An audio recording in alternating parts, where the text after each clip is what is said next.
So, no Noelle tonight, quite unfortunately, of course. But she is with us in spirit. And she was with us last week, where when we left our heroes, the Beautiful Glassbreakers. segue. I'm sorry. Thank you. Beautiful. The Glassbreakers had completed the second step in their journey to collect five mystical keys spread across Fior Talum, this time in the mountain range of the Ritzag west of the Orc nation of Gajang Gadag. Accompanied by their queen, Yotul, and her two allies, the group found themselves 1,000 feet in the air, locked in battle with an ancient evil conjuring shadow magic. Eventually, Nawala was able to slay this wicked fiend, only to have Yotul and her allies turn on the group and try to claim the key for themselves. It was then revealed that Yotul was not who she portrayed herself to be. Instead, he was Ray Heartstone, an old elven ally of the Glassbreakers from long ago who seemed to be allied with Uladel, Glassstaff Pidius, a lich who is also hunting for these keys. Eventually, as Ray and his allies were slain, another final shadowy creature ripped itself from inside of Ray and tried to claim the keys as well, only to fail. Eventually, landing back on the somewhat solid ground, the Glassbreakers took their moment of respite to set up camp for the evening and took a well-deserved rest. Such a good rest that everybody leveled up. Super, super cool. I'm excited for what we got here. As we celebrate your guys' demigod status, can I actually have Aldrin join me in the other chat real quick? In the night, awake to find yourself traveling down a narrow and stony tunnel, the torch in your hands flickering off the damp walls and illuminating your companions. Four dwarven individuals armored in a sleek, yellow-tinted metal. The studded leather that you wear seems almost pointless compared to this master-crafted dwarven perfection. And you hear yourself speak, and you're sure this is the right way, breaking the silence of travel. The dwarves stop as one, Turin, you know his name to be, breaks from the lead and steps towards you. Master Bedlam, he speaks. We know these tunnels like you know the back of your bow. Now, if you want to go find your own route, and pray you don't run into the Dark Ones, that's your choice.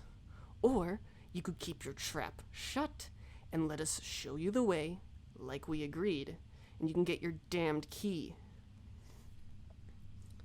There will be far worse consequences than the Dark Ones, or what happened above. If I don't find this key, Turin, you speak again. I just hope we have enough time.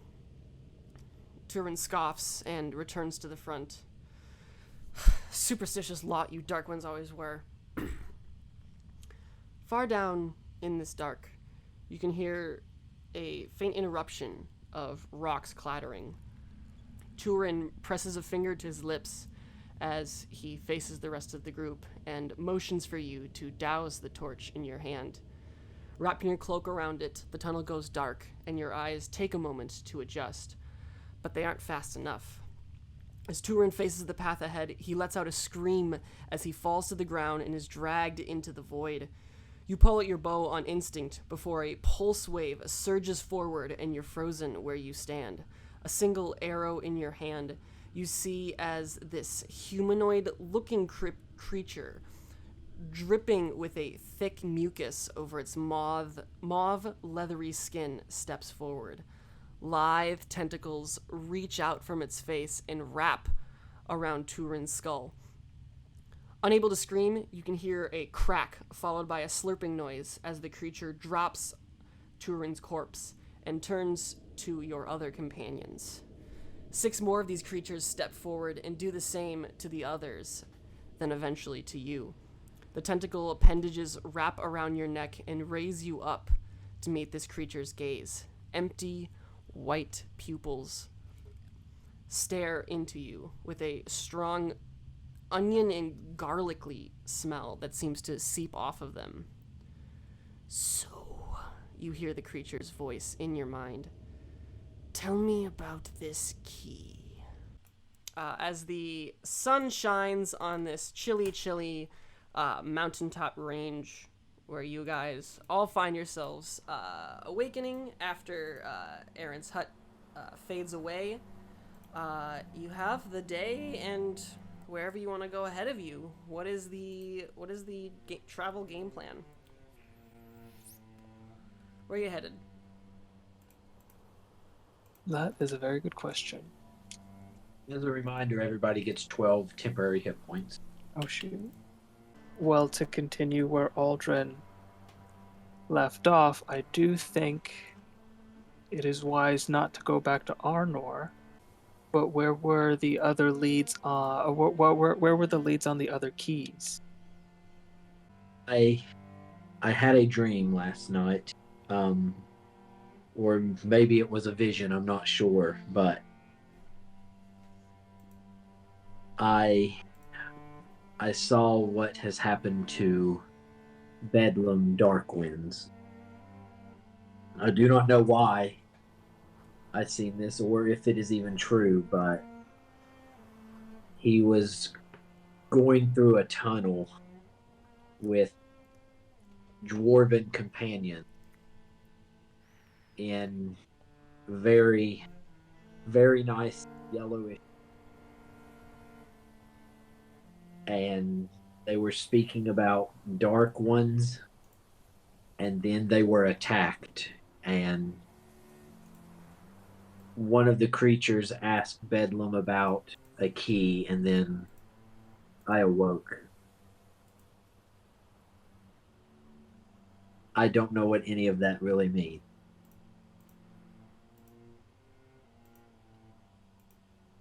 Bedlam was your uncle, wasn't he? Yes, he was Or Flint's uncle, yes. Or I guess my uncle, I don't even know anymore. He is of Darkwind's relation, yes. Is he dead? I don't know. It did not look good, I can say, in the vision if it was true. But I did not see him die exactly. I do believe the dwarves that were with him did perish.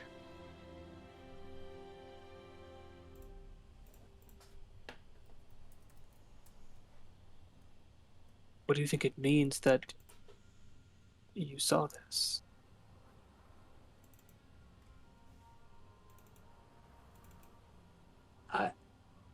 I'm not sure. At first, I thought just coming back, habiting Flint's essence, I thought maybe I would just have his memories, but it seems as if I could possibly, for some reason, see into the eyes of another Darkwind for a brief moment. Does, and I will look to Vondel when I say this, does exquisite yellowish dwarven armor mean anything to you? Would that help in any way to narrow down a location? I mean, does that ring any bells to me, DM? Give me Have an idea? Of give anything? me a give me a history check. Alright. Would I be able to make one too, being a dwarf? Remind me what you're like, where you grew up living and all that fun stuff. Paraphrase. I think he probably started growing, grew up with dwarven clans, obviously, but then at some point settled in Arnor and began sailing for money or Okay. fishing.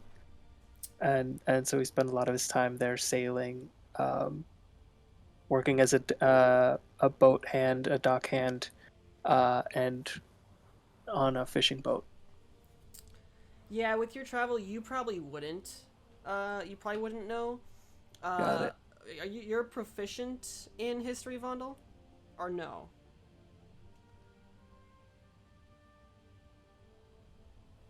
I don't believe I am. No. Okay. So that is a regular. I was just curious if the Yeah, natural it's one is just supposed to be a regular reliable natural. talent. But no, you're not. You're not sure. No. Yellow metal sounds weird. I've got no clue. Aldrin.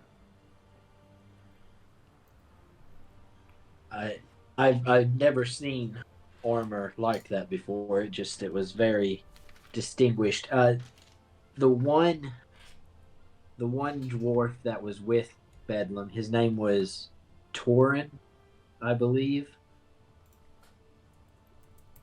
Uh, Correct. if that is a name that anyone has possibly heard for, there were they were walking down a dark tunnel and there were these creatures I've never seen. I mean, DM, have I ever seen anything like those before? Definitely not.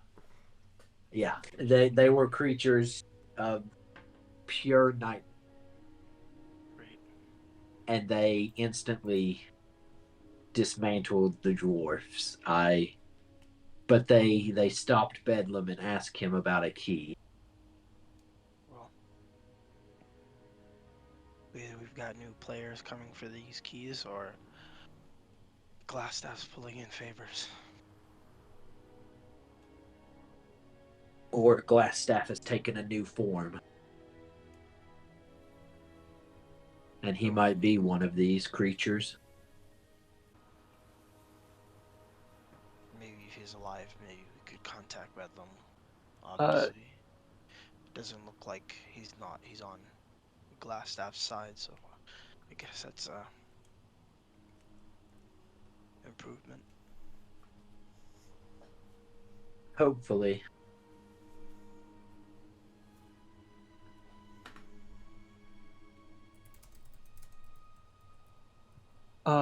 DM, Mm-hmm.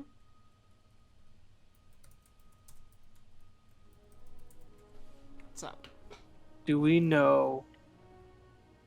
Um, I thought I remember us talking about like where a few of the other keys were. Mm-hmm. Just that there was a fifth one unaccounted for, right? There was the elf one, the orc one. Was there a halfling one? Yep. There was a known halfling one. Okay, and there was A is it a human dwarf? one. A human one. How many is that? Read the list again. I'm sorry. There was human, orc, uh, halfling, elf. Or That's four, right? And then the fifth one, that we is don't know. right, right.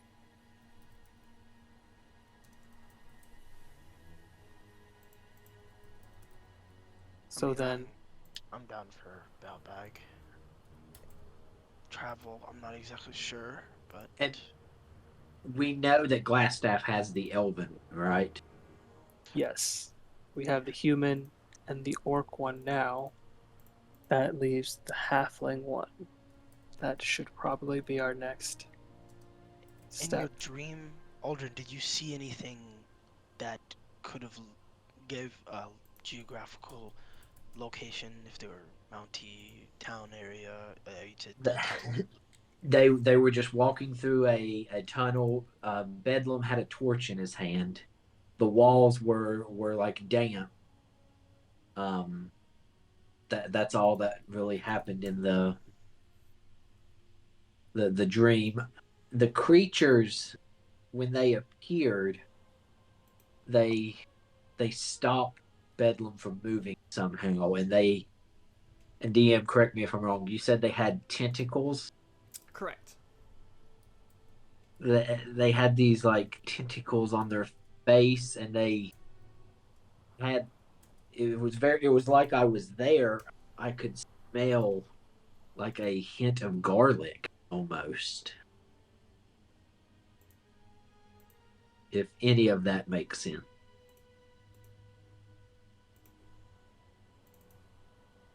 That is quite peculiar. I think we must take it as a sign to even further be even further on our guard. Don't think I've ever heard of these creatures with tentacles on their face. The only ones I know of are deep below the waves. But if they're after the keys, we need to be careful. And with that, I don't know who else we could trust. That anyone that we meet from here on out could be working for Glassstaff and be against us. As disappointed as I am that it has come to this, Aldrin is right. We need to be very reticent about what we disclose from here on out to anyone. But how then would we find where the key is once we get to the Halfling Kingdom? Are we going to try to snoop around quietly until we find some clue or some trace? I do know that is where Bedlam was living. Maybe we could go to where he lived there and try to maybe find some clues. I'm not sure. Well, that's as good a lead as any we have right now. At the very least, it's not a bad place to start. What does everyone else think? Well, I will take that silence as acquiescence. It sounds like Bale Beg, is it? Is that where we're headed next? I think that might be our best clue. I have a question. Yeah. As in referring to halflings, does that include all the smaller races like gnomes, dwarves, and halflings, or is it just halflings? Yeah, Hmm. that's much just halflings. Okay. There weren't like dwarven associations with Balebeg. Okay. Yeah, that Aaron agrees with going to Velbeg. So how do you guys plan to get there? That's a good question. Would we know? I think especially having kind of taken a ship to fight the dragon, if I remember correctly, and getting a crew for that. Would we know if any halfling sailors ever come to Gajangadog? I mean, I know Gajangadog isn't like at the coast, but they have like a port further north, right? Yeah. Is that right? Give me a history check. Finally, I can use this +10 on something. I completely forgot we can use real dice. Oh yeah, I forgot to grab my dice. 22, still solid.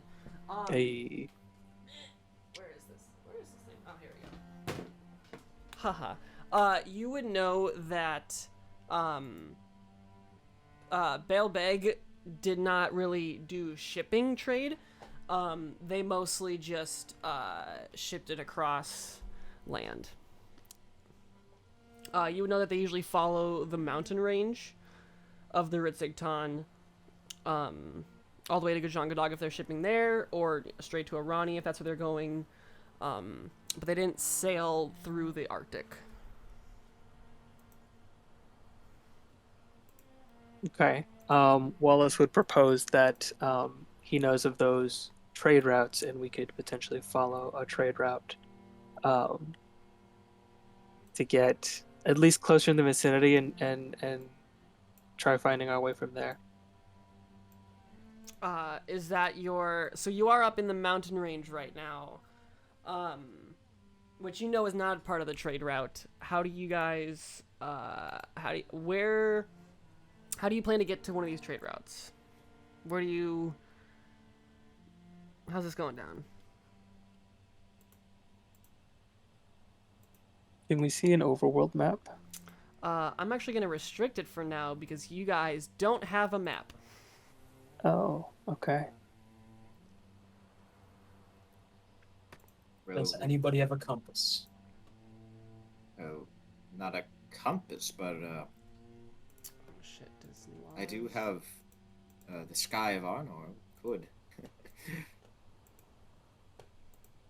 Oh, light could certainly make travel a bit easier, even if it is only for a short while a day.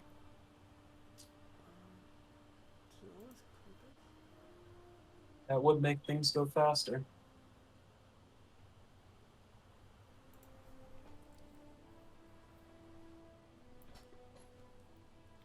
I mean, if as long as we know the general direction we want to head in, and sure that being high in the sky we'd be able to see whatever trade routes there are.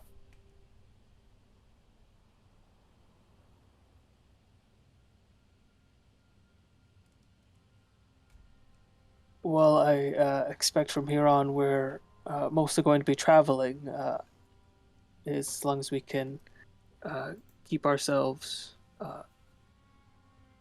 secretive. We can probably avoid anything too serious. And DM, I would like to. I'm looking up the price for it right now just in case, but I would like to use my performance of creation to create a map of like the known kingdoms uh, Oh, of shit. Duratalum. Oh, man. I can't think of a good argument against it. Yeah. I sincerely doubt a map is more than 200 gold pieces. That seems fair to me. Yeah, I'll put you. Oh shit, I'm on the map layer. I'm gonna put you on the map, but I'm moving the your guys' token so you don't know exactly where you are, but you have a general direction. So we know that we are somewhere like here ish, like not in Gujangadog, Uh, but like up in the cold. you would know you're somewhere around here Okay. in the mountain range. And this, do we know what this is? Is that like orc fortifications? Yeah, those are the con. I think they're called the con towers. No, Kona Gate. The Kona Towers. Kona. Are a string of watchtowers that spread across this expanse, so that they can keep track of anybody who comes up this way. Aside from invisibility, there's no way to get through that area without being sighted. Is it having gone through it presumably? Mhm. Do we know if it's like magically warded or just like patrolled It's just with patrol. like okay.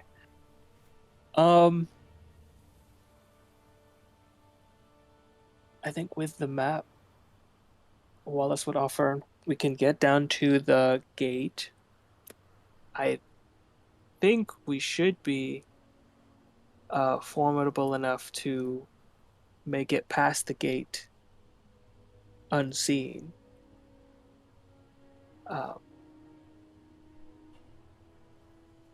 I guess until we know whether they've uh, heard about what it is assumed we did.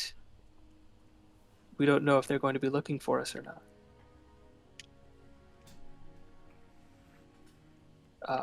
I think we should go to the gate, try to sneak our way past as best we can, and then continue there following the base of the mountain in the direction of Baalbeg. DM, would I be able to kind of um, discern about how many days travel it would be, like just a rough idea based on looking at the map and where I think we are? Well, give me a survival check to see if you can orientate yourself. Okay. This is not bad. Oh, also could have used regular dice, but that's not bad. That's all good. I'll take it. 20 is pretty good. You get the Yeah. idea that you're somewhere up here. Very near. You can see that the volcano right there is pretty close. It would, depending on your route, if you took something like this where you traveled back through the forest and came this way, you're thinking it's probably about 2 days to get to. Let me actually I can do my grid because I'm on a grid. Yeah, you'd think it would take you about 2 days to get to where Kona Gate is. But depending on what the terrain looks like and what you run into, you could hypothetically get down this area in the same time, or no, not the same time, in a slightly longer time. You're thinking maybe 3 days, completely bypassing the gate. So the mountain range will be just a little bit longer, but would avoid the gate, but the gate would be hypothetically faster. Mm-hmm. Unless you also plan to travel completely north and then walk the coast. The frigid coast all the way around, sheer mountain cliffs on the other side. Wallace will posit that to the group. I guess if he's the one that kind of came up with these two routes, he will ask what everyone thinks. Personally, he's opting for the shorter and faster route out of the frigid cold because he is not comfortable. Although he does have a very dashing coat that he brought along. He got made last time. Any arguments towards the towards one route or the other? Not really. Philip Yeah. will Though probably side lo- with going through the mountains. Actually, To yeah. avoid I the was gonna orcs. say, looking at the curve, it would probably be a rough guesstimate of the same time. same amount of time. Roughly so. It'll be harder to get lost following the curved path, but you do run into Kona Gate. But it's a straightforward and kind of shorter path to go through the mountains. It's just going to be difficult to navigate. Travel would probably be less strenuous going down that way also, right? Going down which way? The longer way through the gate. Correct. Did we discern if chartering like a orcish boat might be quicker to go over and around, or You would know that there's not much charter trade between Bailbeg and Gajangadog. You could hypothetically hit up somebody about a boat. yeah, because it seems like going from here to here, or like getting down here, might, and then walking the rest of the way, or taking horses, whatever, mind you, and going here, and then just chilling for maybe a couple of days for us to get prepared for something, might be a little bit better. I Or on a side question, or Aaron, would you have any spells that control weather? Perhaps. This is related, I swear. I'm assuming it's possibly if there was bad weather for me to control it. I don't believe so. No. Oh. He can cast water breathing. That's about it. So well, that's start helpful grounding. if we crash, yeah.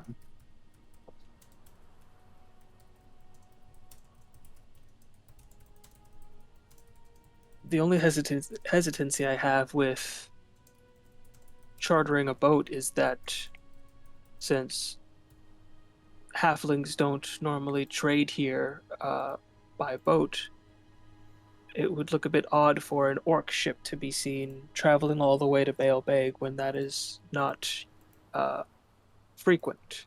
I think it would be enough to raise some suspicion if someone is paying attention. And it would potentially lead someone looking for us in Gajangadog in the direction that we are traveling not to mention having the ship hands and everyone on the crew seeing us for the entire length of the travel. If we are to remain more anonymous as we can be on the remainder of this quest, I feel we should travel by foot, as discomforting as that may be. That is true. DM, I don't think I have it in my notes. Mm-hmm. Which teleportation circle spots do you remember you gave me? You have the one in Arnor at the tower. You have the one at Fort Featherdew, and you have the one at the Alliance Barracks. Okay. Would he remember if there was? Because he doesn't. I don't think Bailbeg and Arnor were in any type of bad relations yet. Not that you know of. Okay, so would he know if there might possibly be a teleportation circle in Arnold? Towards there? Give me a history check. Lots of history checks tonight.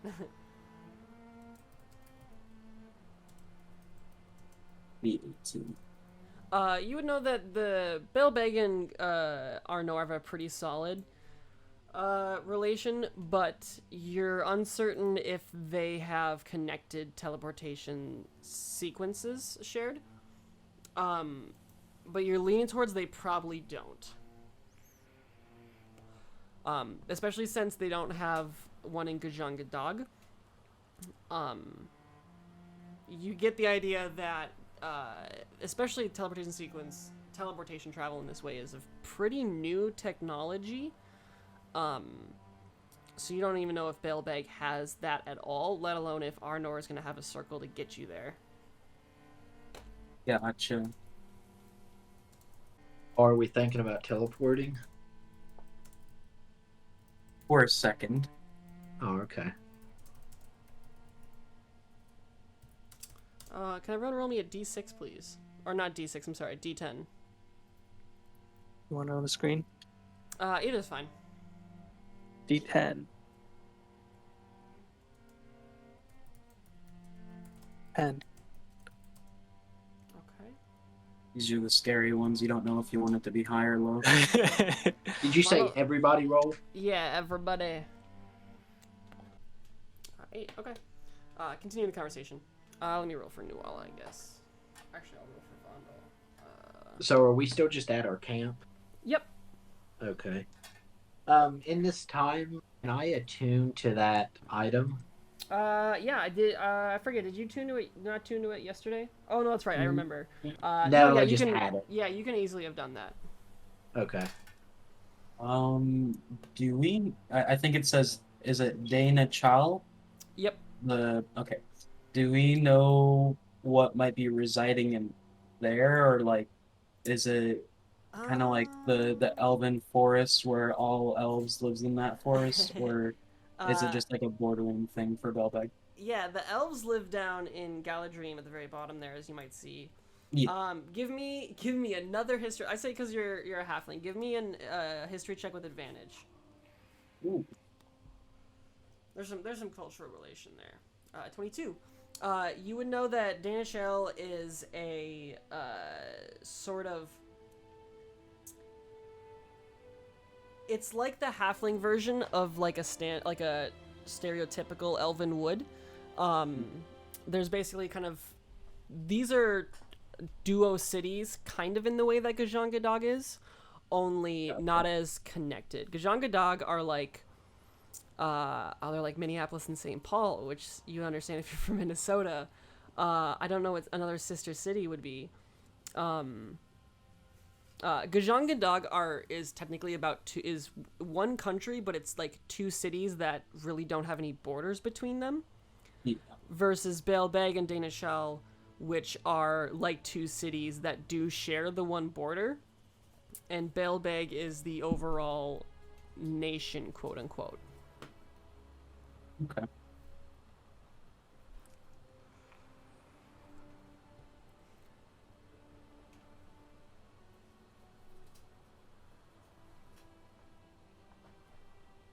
Aaron's just a little bit nervous to be walking through this area again.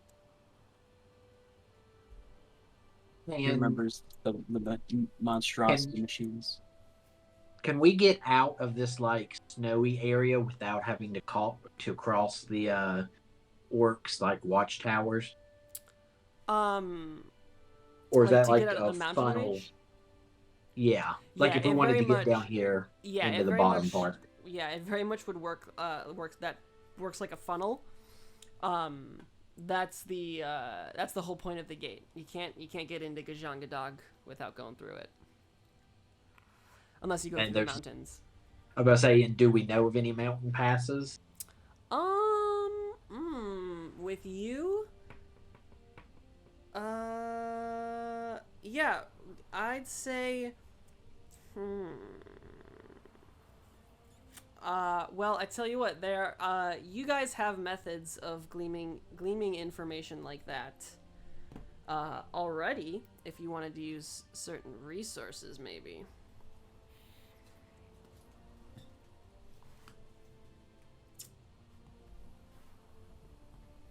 I'd say you wouldn't be able to just glean that from like a history check or something. But if you like commune or something, maybe.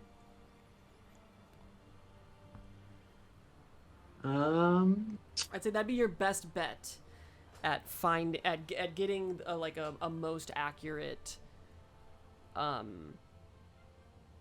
read. I'll set up a commune then. I can start that. Okay.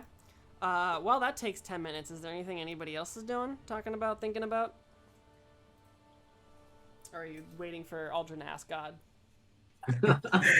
I have one more question. Yeah. Do we remember if in Gajagadab that if there's any type of like rentals or not rentals or like purchases we can make towards riding animals, or like if they had like Yeah, I'm absolutely. thinking like WoW right now, where we can get like a flying mount and just go over everything. Flying mounts, no. Walking mounts, they do have. For example, you guys have your cart back in Gajangadog, which comes with 2 horses. If you want to go back to Gajangadog.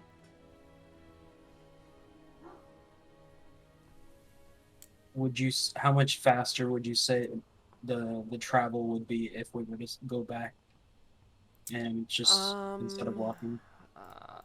Let's look. It'll probably be about the same.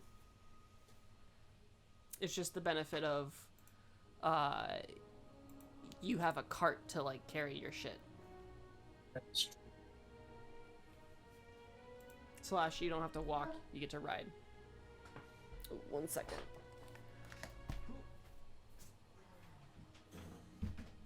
We could use the first key to like cast fly on all of us and us just fly like over those watchtowers to get out of here.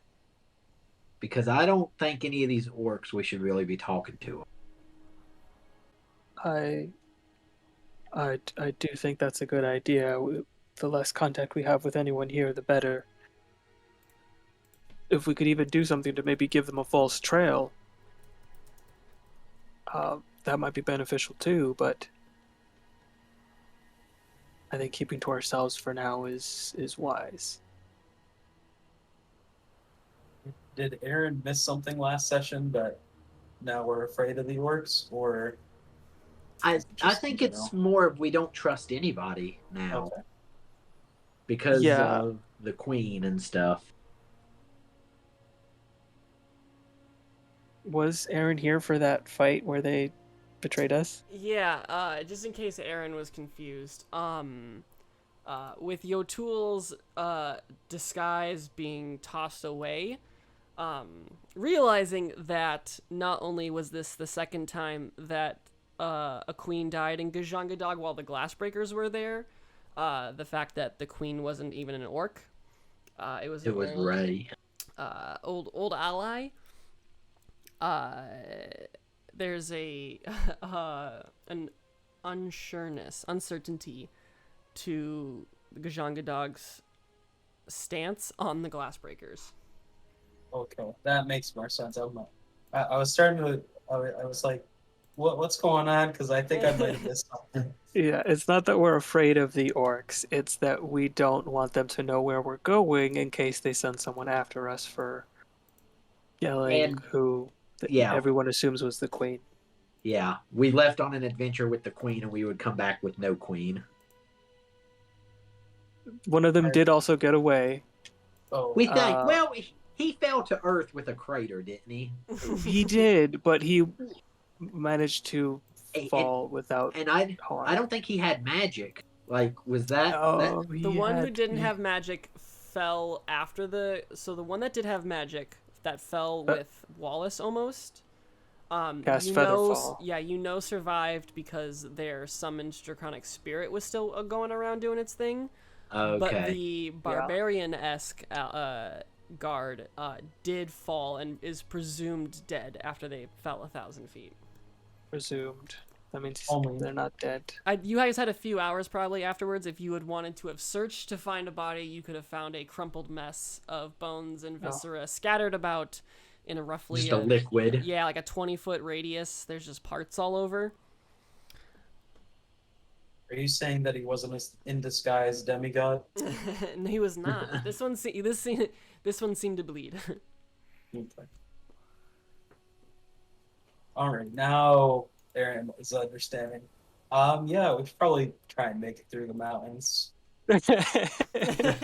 Yeah, those mountains look great, you know. Maybe go do some skiing. See the sights.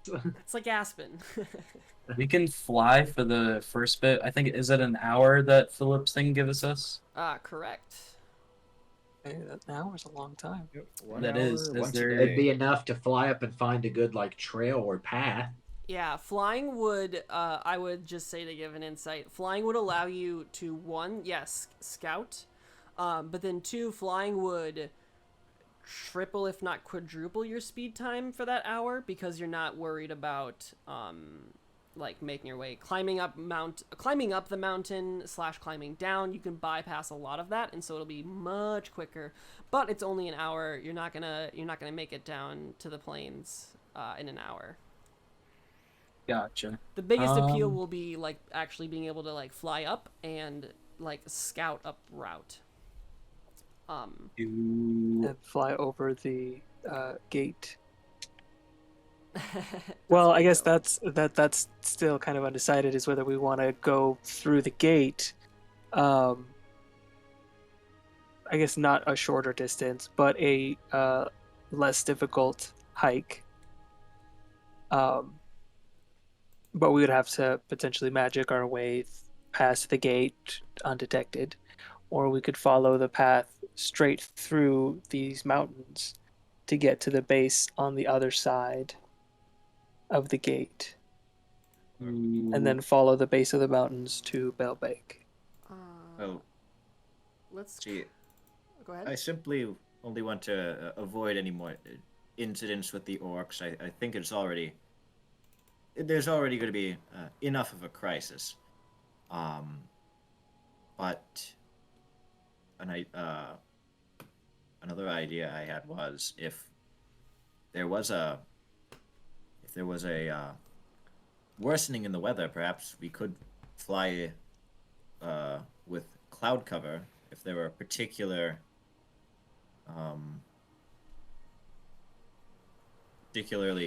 well patrolled areas.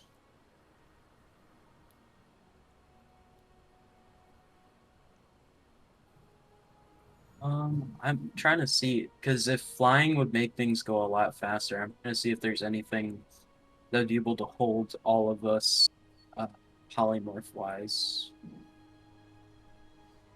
I don't think there's the best bet for flying. I don't think anything gets much bigger than like the Quetzalcoatlus or like the giant eagle. I think you can get like one or two on your back. But I don't think you can get everybody.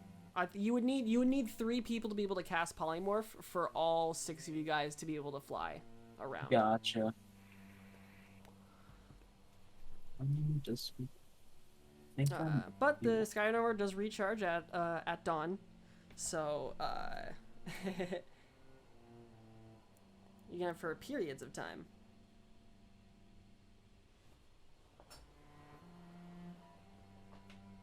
Has it been the 10 minutes yet? I was just gonna say, yeah. Can you also really quick me send a just send the commune spell information into the chat? Yeah. This might be relevant. I don't know. Okay, let me see this.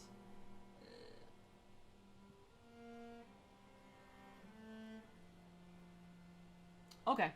Gotcha. Yeah, it's basically just a correct yes or no question. Brilliant. Yeah, okay.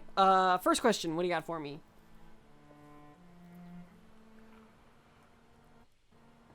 Is the bell bag key still in the city? I'm gonna say no. Actually, no, that wouldn't be confusing. The answer is no.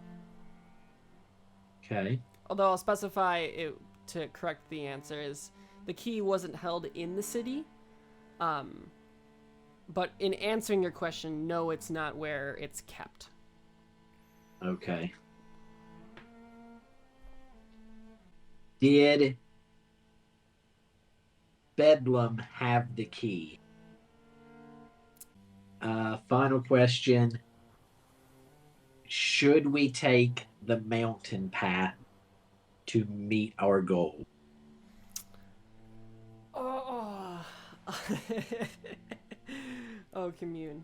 I don't like the phrasing of that question. And by goal, I mean the goal Yeah. of collecting the key. Right. I gotta really think about this. Give me like just 60 seconds.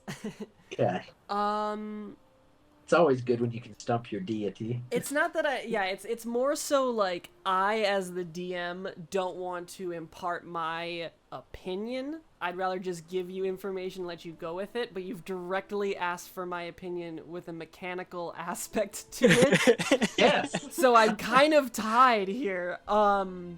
And you also told me to use commune in the first place. Right, so- I thought you were. I mean, sure. I said commune is a possible way of gathering information. Easiest answer I would say is it. Restate the question once more so I can confirm, because it'll probably be more than just a yes or no. Should we travel through the mountain to reach our goal? And your goal is what? To collect the keys. Travel through. That's the ultimate goal.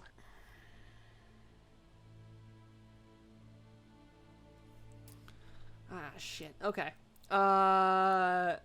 Okay, I'm gonna put my. I gotta now. Okay, mindset of. I didn't know if you were traveling like to the key or like south to the plains to get to Balebag. I guess so. That makes sense. How would this be a yes or no? Fuck it. Yeah, I'll just say.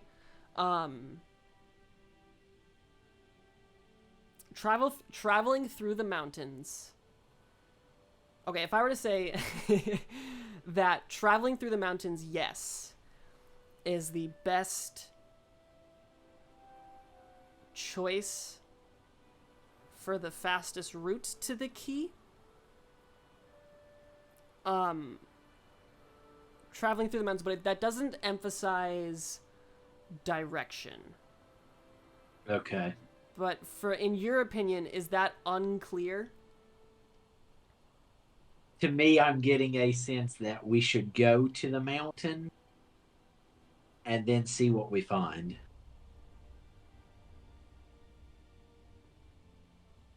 Okay. Is that yeah. is that correct? Yeah, I was just curious if my yes with those understood conditions qualified as unclear or not for you. If that's clear for you, then yeah, you can get just a straight yes. That's what I'm getting out of it. Okay. Brilliant. So I'll tell the rest of the group, I think we should go through the mountains. I don't know what we will find, but I do know that the key is not in its normal place in Belbeg. I know that Bedlam did not have the key, but he must have known about it, or else the vision I had was a lie, because people were, or creatures were asking him about it. And I know he was also going through some form of a tunnel with a dwarven party. And not to be stereotypical, but dwarves love mountains. They do, right? In Fjordtalum still? Well, I mean, I know they're mountain dwarves. nomadic. Mountain dwarves sure do. Oh yeah, full stereotype. Okay. But yeah, dwarves actually in general in Fjordtalum are known to be kind of nomadic. Popping up all over the place like whack-a-mole. So I think maybe we should. Because the mountains are uninhabited, there's no known settlements there. No. But if you want to hide some artifact of extreme power, why not go to a place that's hard to get to and that not a lot of people live around? And that's also guarded by 2 volcanoes. I think we should go to the mountains. I will give one quick interjection just to make sure there's clarity of when you asked about the key being where it's kept in Balebeg. Yes. You would have that as an understanding as the key has been claimed. Not that it isn't. It is no longer in its vault in the same way that the Sky of Arnor and the Frost of Gajangadog are not in their vaults. Okay, so it could be in the city. It's just someone else has it. Possible. Correct. Okay. I took it as it was. I knew it was kind of. I took it as you asking like, is the key still there? And answered it that way, if that makes sense. Okay. Yeah, I vote for the mountains.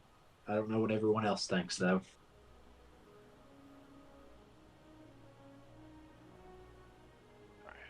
Phil, if we're voting right now, Philip would probably side with Aldrin, leading towards mountains.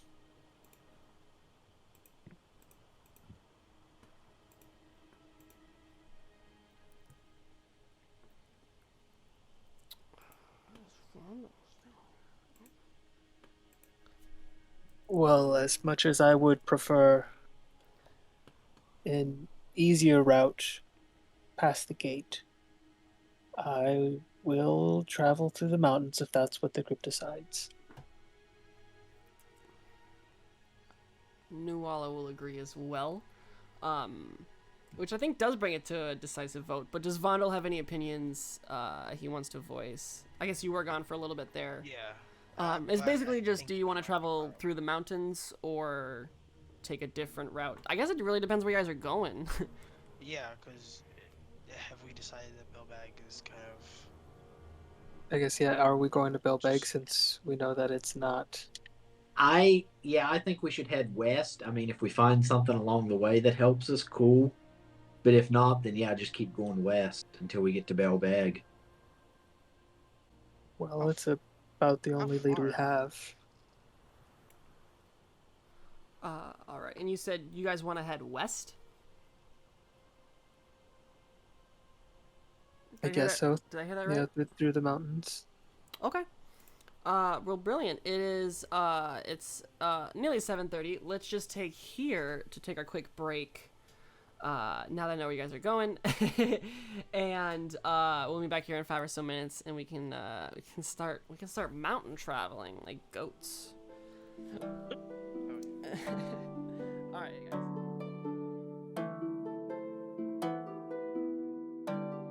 So it seems like you guys are heading west.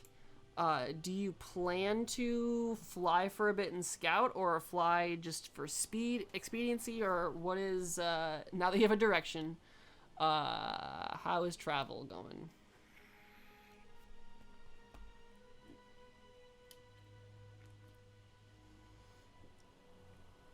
If we do have the capacity to fly, is it only for 10 minutes? You have an hour with the We have the an sky. hour to fly. It's the sky of Arnor, man.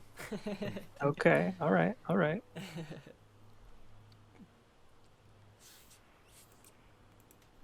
I mean, yeah, Philip would be free to, I guess, whatever time. I don't know if there's like we aim for it to fly to. Well, yeah, if we'd be flying at a particular time of day or. I mean, it's early morning right now. For context.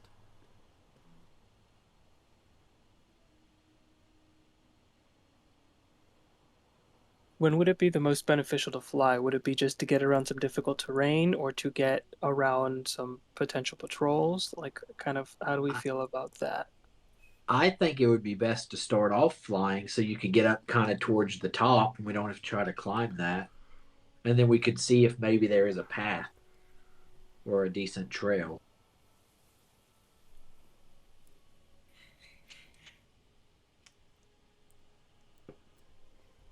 Okay. So we start out there and then find our heading and hopefully land on at the bottom of the mountains. Yeah. All right, that sounds like a plan then. Travel up is, way harder than the one down.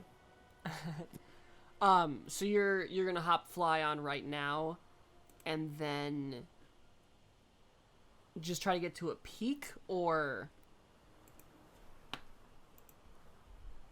I think just like keep flying forward for the whole hour. And then when it starts to run out, try to find a decent path. so more of like a scout. Yeah, I guess. Okay. Is it gonna be like all six of you want to fly up and look, or do you want to send like just one person to look, or?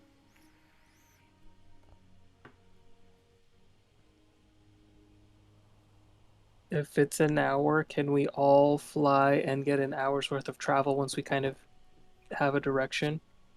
Yeah, you could just like fly straight up for a while, and then, like go from there.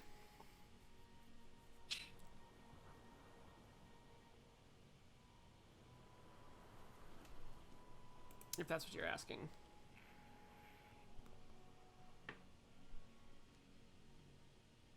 And we've got like what, 1 hour on flying. Mm-hmm. I mean, probably best that if we get an hour of travel in, we do it with the flying, and we see from then on what we need to do. I don't think that we need one of us to just go out and scout what you can.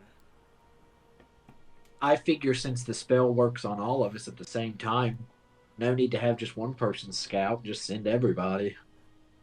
Because then we're just wasting time on the spell. Yeah, that's a fair argument. Okay. Yeah, if everybody's on board with that. Well, in any case, I think I'll let you all kind of decide what the final answer is, seeing as how it's you all that are, or I guess it's Philip that currently is in possession of the Sky of Arnor. Oh yes, yeah. Philip is totally cool with whatever. I guess yeah. If we're going right now, he's not touchy with it. That's not the word. He's not selfish about it. Okay. Yeah. Oh, go ahead.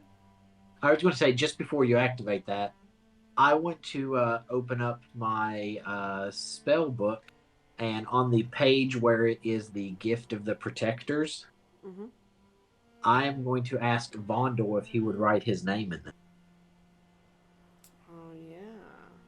Because could only put 4 names in it before, and that was when he was still missing. Oh, yeah, 'cause it's proficiency bonus number Yes. of people? Oh, shit. Oh, so you can fit add everybody. me or You have to write the name.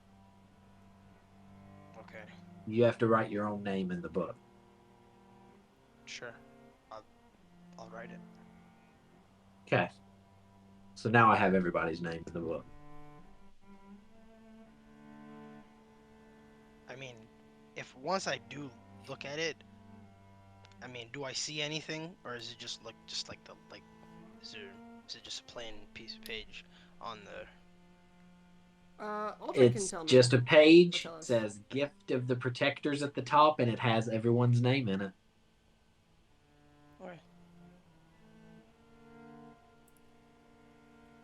Okay. And as you've seen in the last battle, if somebody falls, it helps them back up.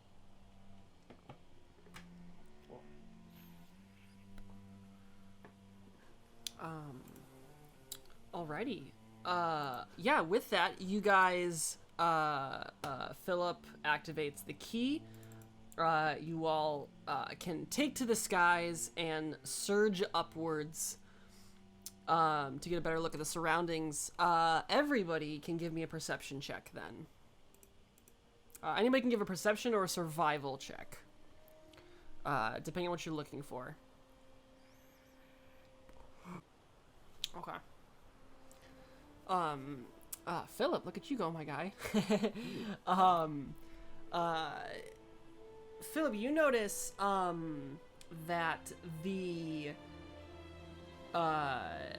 you can see the volcano, that bubbles at the edge of the, what looks to be probably around a day's worth of travel.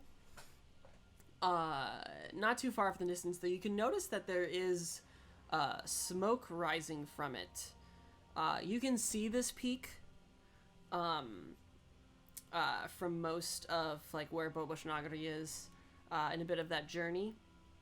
And it would have been hard to tell, but you can notice now that the smoke seems kind of weird in the sense of if it was a fully active volcano, there'd probably be more smoke. It's kind of like a centralized smaller funnel. That seems sort of strange. But Wallace, you do notice that there is a path that kind of ducks and weaves across this mountain range. And you actually can make out a distinct kind of dirt path that's fairly smooth. That you think you... upon closer inspection, if you got up closer by, flying a shit ton a bunch, it looks like it's, like cart travel would be possible, on this northern pass.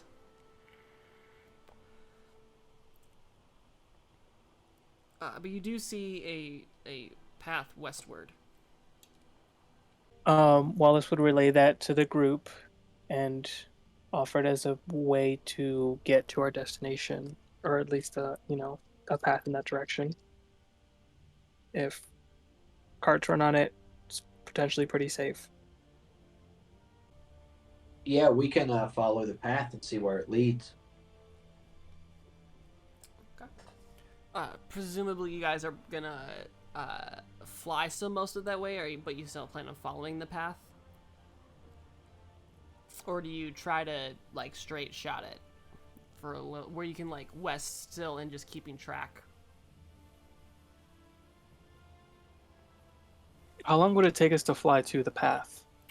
It wouldn't take too long to fly to, like, the nearest point of the path. If that's what you mean. If it was, like, to follow the path, like, if you were to follow it, explicitly... I mean, you don't see anywhere at this range, like, where the hour duration of flying would get you. But you do see, like, you can see where it kind of goes off before it rounds some corners. Mm-hmm. So we would not be able to reach the path in the hour that we're flying. I just am able to see it. Yeah, you'd be able to reach the path. You just don't. You don't know. how far where it goes to be able to, like, how do I say this? To be able to know Um, that it goes all the way to Bale Bag, is that? Yeah, you don't know how far the path goes. You don't know. It cuts off at a certain point. You can see where it rounds a corner. But you could easily get to the path within an hour.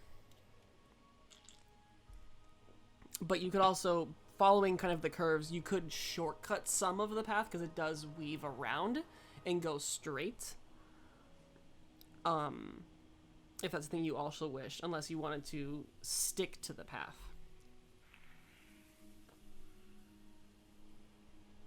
Do you want to stick to the path, or do you want to try to shortcut it? I guess is a better way to ask my question.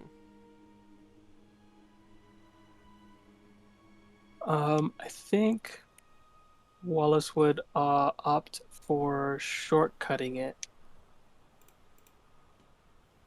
If they can, yeah. Okay. No, no. Is everybody else in accord? Yep. Okay. Yep. Brilliant. So, you guys all start booking it through the air, flying like geese, and I'm assuming you're in a V formation. Eventually, your hour does pass, and you can you are able to land onto the snowy pass that you can make out. As you do so, you notice that there seems to be a sort of a river stream that's flowing kind of down this mountainside further to the north. As you're kind of closer to the base of where that, not necessarily the base of the volcano, but you can see the stream runs down the north of it. And as you do so, you notice as this black shape appears in the path ahead of you, kind of filling up the space between two kind of rocky outcroppings. The black shape almost seems to be like a watery mirror that where you can kind of like see waves rolling across its surface, though the perfectly circular manifestation here is rimmed in what seems to be these flowing black flower petals that once they get too far away from this core kind of fizzle away, but it's constantly manifesting new petals.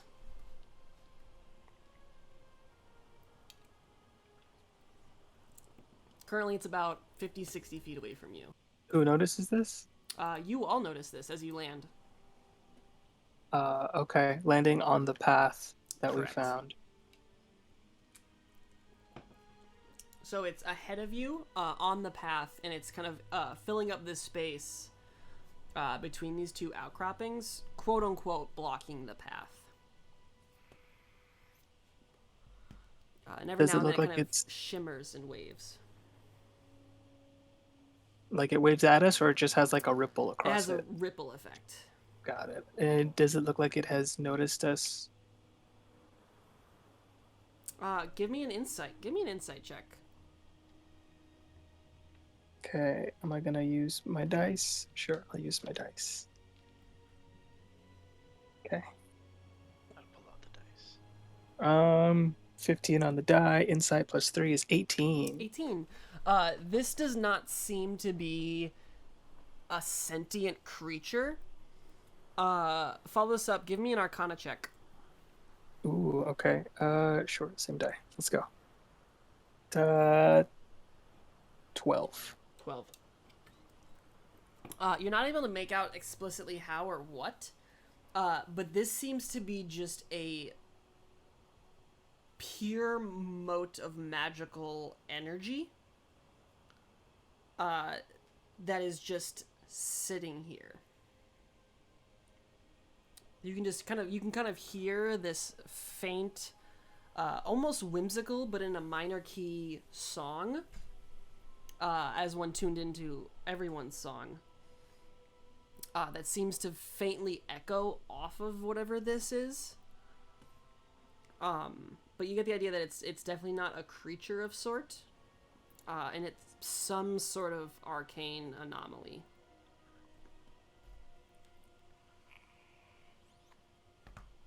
Okay. Wallace will relay that.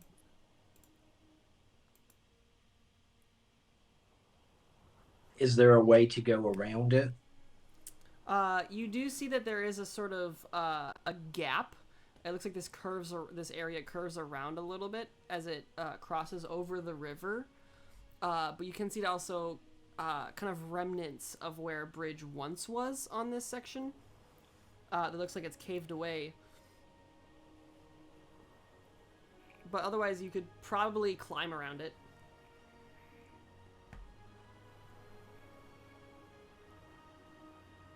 Wallace, you said it was magical. It looks like magic given form. Should we dispel it? And for something like this, I've never heard of such a technique, but it's gotta be something powerful. As you're having this conversation, you can see as this anomaly sparks for a moment, and sections of the leaves turn a bright emerald and forest green, adorning here and there. And as it kind of fades back in, you can see as an elderly man falls out of whatever this was and collapses on the snow, and begins rushedly looking around before seeing you all and rushing forward. Huh? In a panic state. Excuse me? Who? No. Insight check. Give me a quick insight check. 11 plus 3, 14. 14. This guy looks terrified, and it's extra blatant to everybody else. As he approaches, you can see in his hands he's got both of his arms wrapped around some book, a fairly large tome. And as he rushes forward, he says, "Please, they're after me. They cannot get the book." I will activate Divine Sense. Okay. Concentrating, seeing if there's. I mean, how far is he from us? I know. He's right up next to you guys now. He's right up next to you. Okay. But what is? What take is a step the? Back just to make sure, but. Okay, I understand. What does Divine Sense all sense? So I think it's just the 3: Celestial, Fiend, and Undead within 60 feet. Celestial. That is not Sorry, which behind ones? total cover. Here, I don't think I can put it. Celestial, Fiend, and Undead. Celestial, Fiend, Undead. Okay, so it's none of those 3. Well, I'll just hold it until see if there's anything else that comes around within 60 feet of me. But until then, yeah. Alrighty, 1 second.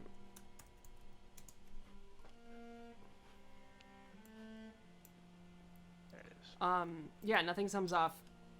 As he pleads and kind of starts passing through you guys to get behind you. He says, "They're coming. We must shut this off. What is this?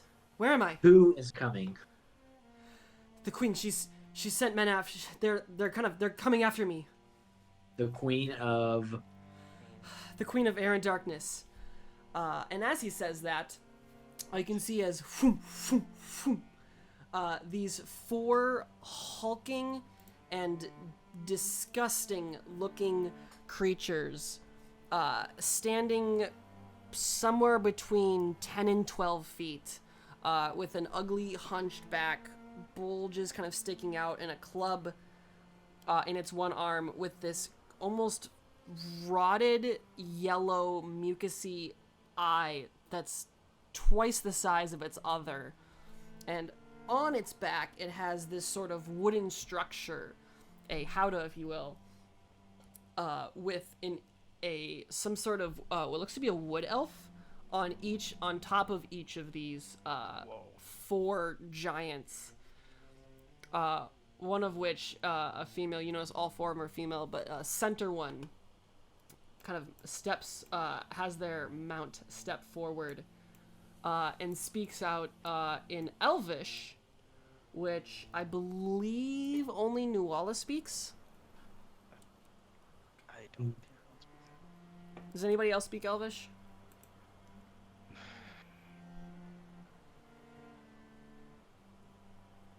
Okay. If not, Nuala translates and says they want the book from that guy, and they said that if we give it to them, they'll leave us alone. Philip just I wanna- remembers he can read Elvish. A little You bit said too late. what? Philip just remembered he can read Elvish. Philip, you also hear this as they say that they will leave you alone if you give them the book. I'm going to turn to the guy. What does the book do? A dark evil is trapped in this book. They must not have it. Well, now that you say that we shouldn't, what happens if we open it? The woman speaks up again, and Philip, you don't need to be translated, but Nuala translates for everybody else, saying that they will not ask again. I'm standing my ground. I don't care. How far away are they from us? From you guys, the closest one's about 40-ish feet. Ooh, okay.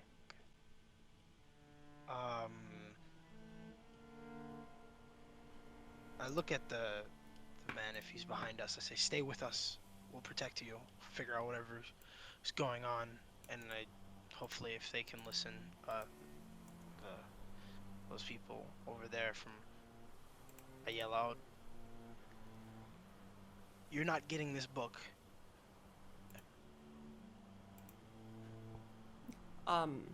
You hear the woman speak in a different language that none of you recognize. And as the giants begin to make their way over, we should all roll initiative. Yeah. Alrighty. So at the top, we have our first elf mage. She's going to cast... yeah, we're gonna throw a cloud kill out here. Let's get some spell effects. What's cloud kill? 5th? I don't have cloud kill. She's not casting cloud kill. She's casting Avard's Black Tentacles. 90 feet. Yeah, she's gonna pop that bad boy. Right there. Oh, I need an old man token. That's her. This guy is gonna just push his buddies aside. Carrying a mage going 5, 10, 15, 20, 25, 30. Shit, what's their movement speed? Okay. 35, 40, 45. Oh, he's not really able to get up there even. His buddies are all in the way. What's the range on this? He's gonna scoot 5. He's gonna go 5, 10, 15, 20, 30, 30, 40. He's actually gonna hop down here, but that will be his dash, and that comes to Aldrin. Do I have to roll anything for being in these tentacles? Oh yes, you sure do. Can I get a dexterity saving throw, please?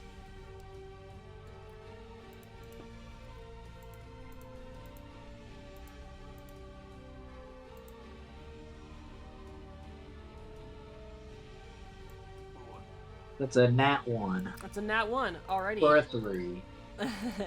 That means you're gonna take A lot of damage. 8 bludgeoning damage, and you are restrained by the tentacles. Of course. But you can use your action to make a strength or a dexterity check, your choice, against this spell save DC.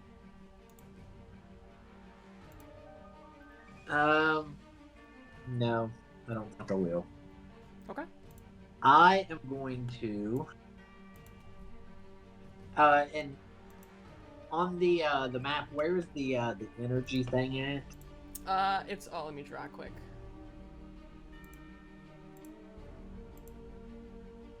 It's right here. Okay. I am going to cast Wall of Ice. Oh shit! Here we go. That's right. You give me new toys, I'm gonna play with them. Oh hell yeah! Alrighty. Oh, did I? I don't think I've given you. I don't got tokens for that. You might have to draw it. Oh, okay. So it says I can do. It'll be 1 foot thick, but it will be 10 foot square panels. So I guess they are 10 feet high. Let me see if I have this actually. I might have. You got wall of fire, not wall of ice? That's fine. Yeah, if you just want to draw it. Crazy. Okay. What level is wall of ice? 6? It is 6th level. Okay. Oh, here we go. Only give you control of this. So there you go. Let me know if there's where you want to put that. I think you can control it. I can. Did you want the circle or the wall section? I wanted the walls. Alright, brilliant. And I think I get 10 of those. Oh my gosh. I think it's very. I don't know. It's confusing probably- to read this. Read me, send it through, yeah. Yeah. Okay. 10 feet, you can shape 10 10-foot square panels. Yeah, you got 10 of those. I think they have to be contiguous. Yep, they just have to be contiguous. So yeah, I just want them on this wall, and then it just goes down into the river, just a straight Game of Thrones barrier against stuff. Okay. I think I just gave you permission to the wall of ice, so you should be able to lay down them where you want.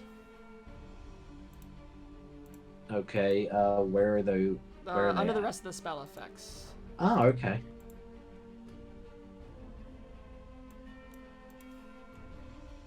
That's probably going to be it for my turn. Okay. Yeah, I don't have any bonus action, so I'm going to be laying these down. Yeah. Do that. If it's gonna fill out that space, you do you.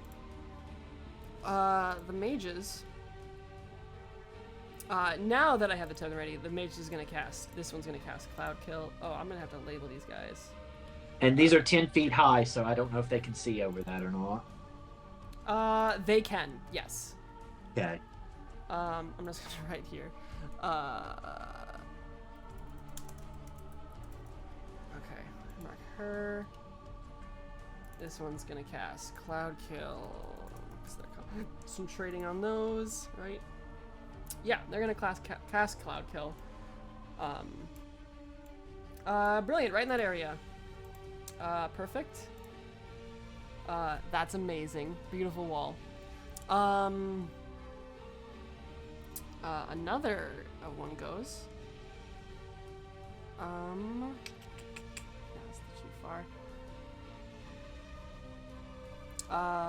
Yeah, they're also gonna throw down a Cloud Kill.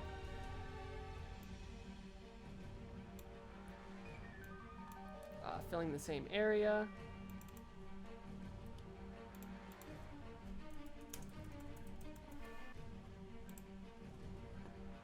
And then it comes to Vondel.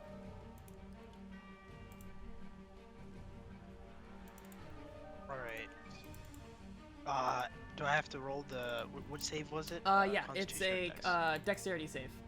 Dexterity save. Alright, I will roll that.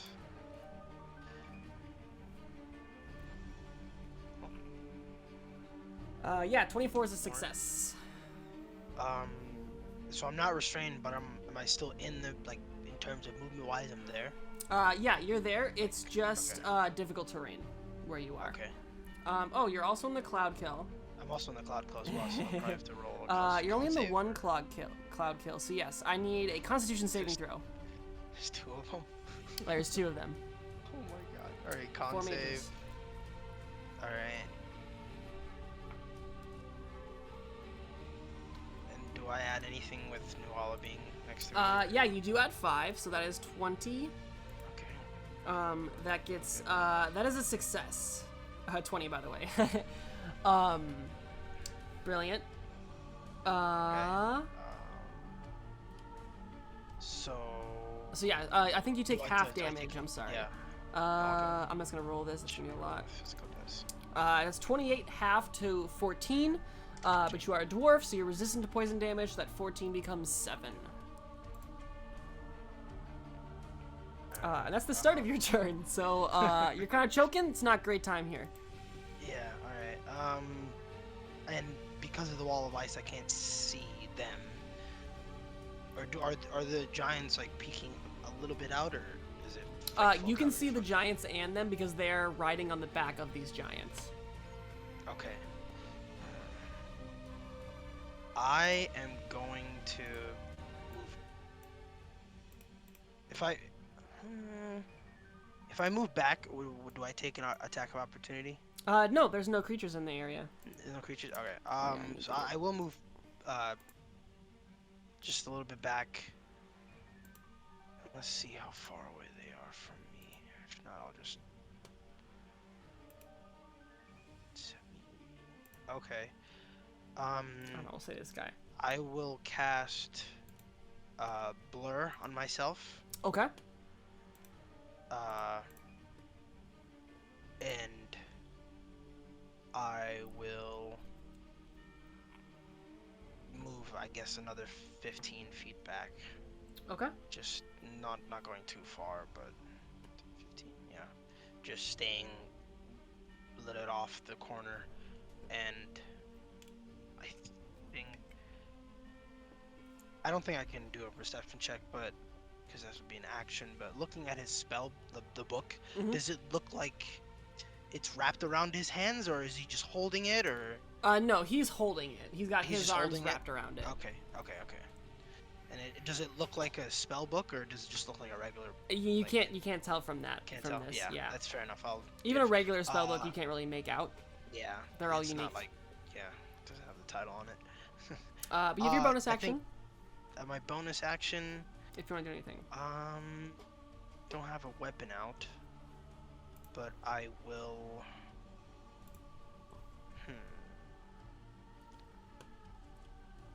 I'll take out my crossbow just in case. I don't think I can do anything. Okay, sounds That'll good. be all. After that is a Fomorian. One of his Fomorians. Tell me about how I get through this wall, Aldrin. It has an AC of 12, Oh gosh. Okay, so each one. each 10-foot section. Okay. And 30 hit points, I see.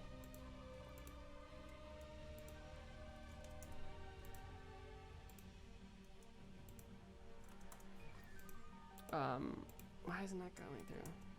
Oh, there we go. That'll matter for now, we'll say. I'll do that. Okay, so he's gonna run forward.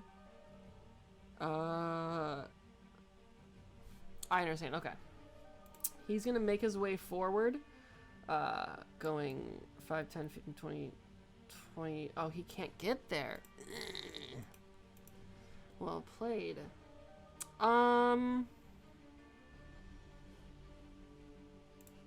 Can he see? Oh, 60 feet.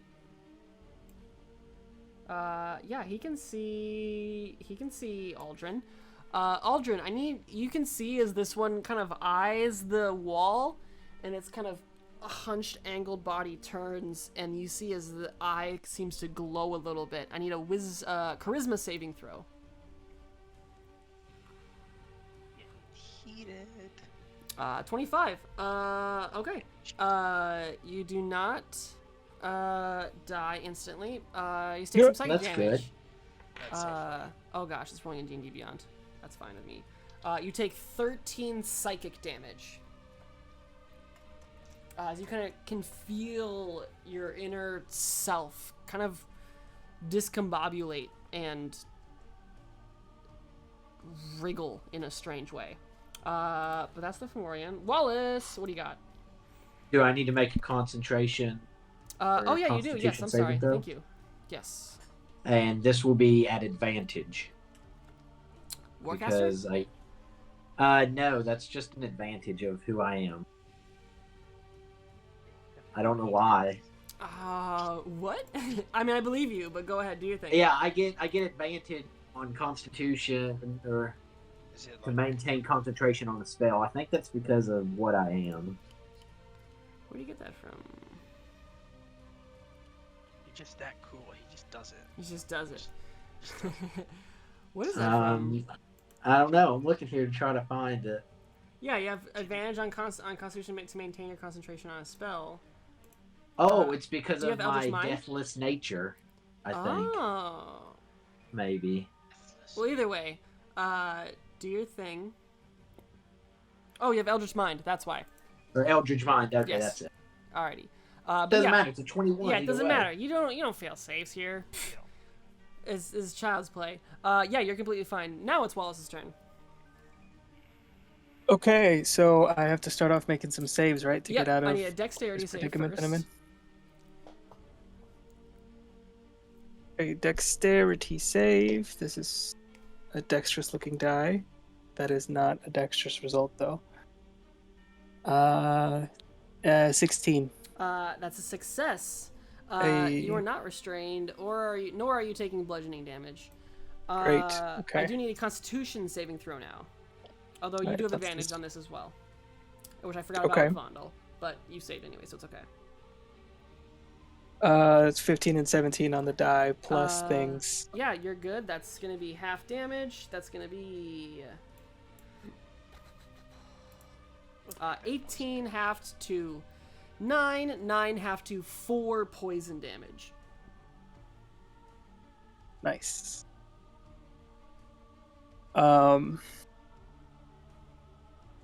And now I have my turn. What, 50 feet?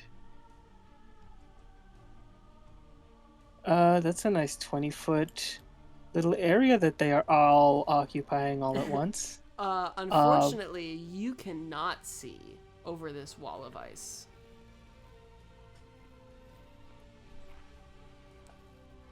That's okay, because I could choose it as a point within range, and if I clocked their Oh. position before the wall came up, Amazing. I will cast a 5th level Synaptic Static in that little bubble. Ugh. Is there a token? Does this hit all the mages as well? It is a 20-foot radius sphere, Oh yeah, you're definitely hitting all of them. Okay. and I'm literally like centering it, like right in the middle of all of them. All right, I'm just gonna roll some d20s real quick. Clockwise for the giants. Clockwise Intelligence. for the mages. What's the DC? 19. 19d intelligence save. Okay, so all of the Fomorians fail. Hey. One of the mages succeed. This one. Remind me what Synaptic Static does.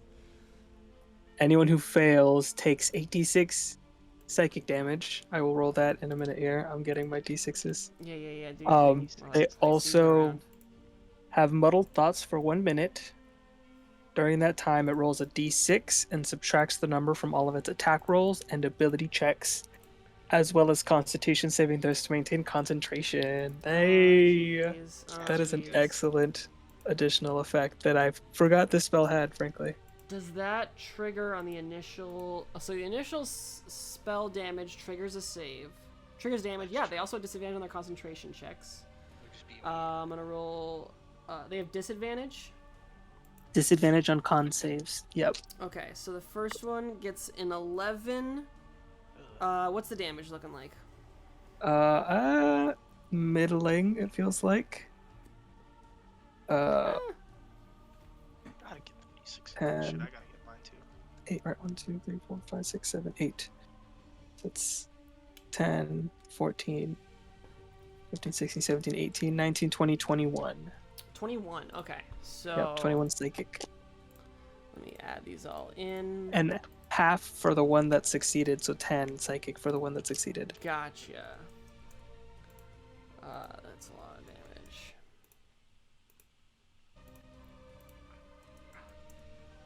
Oh, jeez. All of these guys. Very well done. Add these all on there.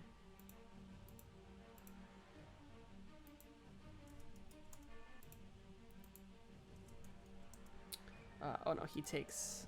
This one takes only 10. Brilliant. Well, all of them need to make some saves. Okay, so the DC is still just 10. The second cloud kill does fade away, but the first one does not with an 11. The wall of ice gets another 10, so they're good. So, or not the wall of ice, the Avard's Black Tentacles. But the one did lose concentration on cloud kill. Brilliant. Anything else from Wallace? Oh my gosh. Yeah, I'm going to take steps. 15. I'll back up here and kind of take up a position a bit in front of Vondel. Okay. I am also going to send a Bardic Inspiration to I'll give it to Aaron. Alrighty. You are inspired with the D10, Bonkers. right? Yep. Alrighty. Is that Wallace? That is movement, action, and bonus. I will move here next to Vondel. Yep, a little bit further back. Alrighty. Hello. This guy, you can see starts wailing on the wall of ice. How did I lose my dice? Here we are. 2 attacks. He makes. One's a natural 1. One's a natural 19. So the one hit will go through. Is it one that was affected by the mind It muddle? is. But even with a minus a d6, Cool. the minimum would be still a like 15 or 16. Fair. But he takes hits the wall a little bit. Not gonna be able to get through, unfortunately. I don't think. Oh, maybe he will. Where's my d8s? I only have 2. That's ridiculous. I can't find it. Doesn't matter. 13.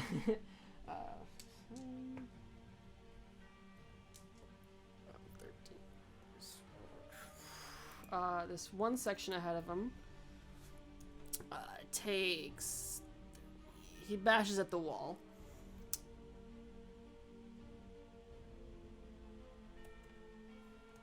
And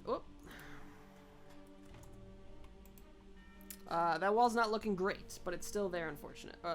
Fortunately. Aaron. Some saving throws. Yes, dexterity. Actually, just dexterity. Alrighty. Oh, yeah, Well, I guess let me do the math because maps are weird. Yeah, well, if he's in the. Yeah, the he probably tokens is. aren't always great. 20-foot radius. You actually are in it, so it will be a Constitution save after. Dexterity save. Unfortunately, you're gonna take some bludgeoning damage real quick here, but it's only 7 bludgeoning damage, though you are restrained by these tentacles. And then I need a Constitution saving throw. Although you do have advantage against these because these are both spell effects. Advantage for the con. Advantage for the dexterity as well. Because you're. Oh. Yeah, because you have. Oh no, I'm sorry. That's just wisdom. Yeah, it's just ignore the 3 mine. Yeah, give me a con save now. Gotcha.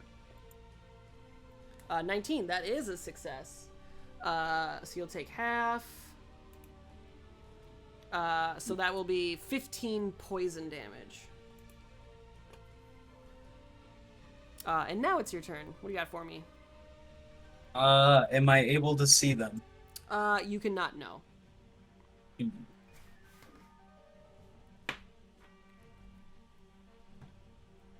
You said it's an action to try and get out. Correct.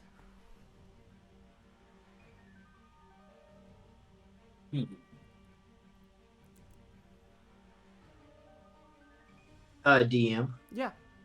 how far down is it to that river? That where we're river is at. about 30 feet. Okay, because if those panels are down there, that means we would be able to see over those, because they're only 10 feet high. Oh, do they go down? Oh, yeah, they would go down across the walkway. You're right. Because it has to be on a surface, I yeah, believe. this is true. This Yeah. is true. Let me check something quick. Yeah, you'd have line of sight of these two guys, but then this one on the right will have some cover. That would be a little more solid. So I would be able to see the people on their back as well, correct? Oh yeah, correct. You can definitely, Okay. yeah, you can see them on their back for sure. Alright. Yeah. Fuck it. I'm going to spell Crown of Stars. Ooh. That. And Against which one? actually, the one on the back. The one on the back The of the mage. front one. Okay. 20 hits for 33 radiant.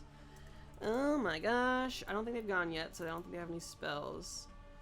Oh no, they're not concentrating. Okay. But they're looking, tell me what this crown of this, what's this spell look like? Tell me how this goes down. Disgusting. I was trying to think of it, but he starts doing his incantation, and these shimmering stars just start floating above his head. But as he uses one, it just kind of like goes up in the air and it expands a little bit, and then just smashes straight into the mage. Yeah, it absolutely explodes, and you can see it tears away several sections of their kind of attire that are now ripped and tattered. And they look extremely, extremely blasted. Their hair has been, like, blown back, and they've got the black, like, smoke face situation going on here. Full explosion. They did not like that at all. They're looking hurt. Anything else from Aaron? That should be all. Alrighty, another Fomorian. This guy really can't get much. What's the range? What are we looking at? Can't see really anybody. Oh gosh, they're really tucked in here on this. They're gonna have 5, 10, 15, 20, 25, 30. They can't get up. They're gonna take the dodge action. Yeah, absolutely. Because they can't really. They're just here to. They're mounts, right? We'll actually put her over here if I can keep track of those. And then comes to Philip. Philip. He is gonna actually first you make a dex save for the Oh, tentacles. correct. Yes, sorry. Thank you. You guys are better at this than I am. Ooh, all right. Yeah, you're Perfect. fine. Okay, and with Cloud Kill Constitution. Constitution. Okay, I might roll that. 2. Wonderful. Oh, there's Yeah, okay. so half again. Whoop, that's 4 for one more. So we got 22. Oh, sorry, 23. 23 halved becomes 11. Poison 11 damage. All right. Okie doke. And then Philip is he doesn't want to. No one else is kind of charged up yet, so he's gonna move out of these tentacles here a bit. Okay. And he's just gonna fling one of his. He's gonna try. He's just gonna, pop a chromatic orb. Okay, yeah. Which one? He's gonna do the. He's gonna try a fire Okay. on which of these guys looks most hurt out of the 4? Of the mages, this one. This one. All right. He's gonna focus on that mage. Let's see And it. all right. 19. 19 does hit. And you see as. Actually, no, 19 doesn't hit because they cast shield.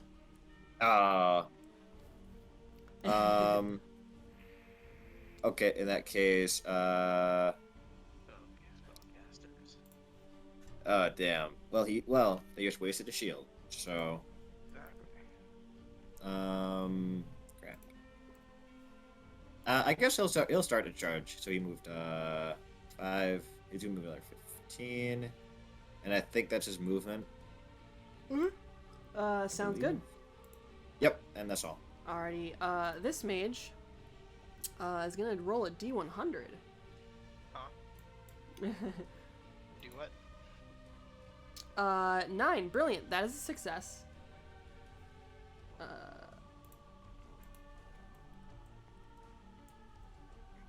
D100. That's And crazy. right here, you see, is this little cute little, like 8-inch tall, floating person, with a set of cute little butterfly wings, just appears right on this side of the wall. And I need to roll initiative for them. They want her. So small. 19. Brilliant. Whoop. That comes to Nuwala. Nuwala is going to... Oh, shit, I gotta look at her.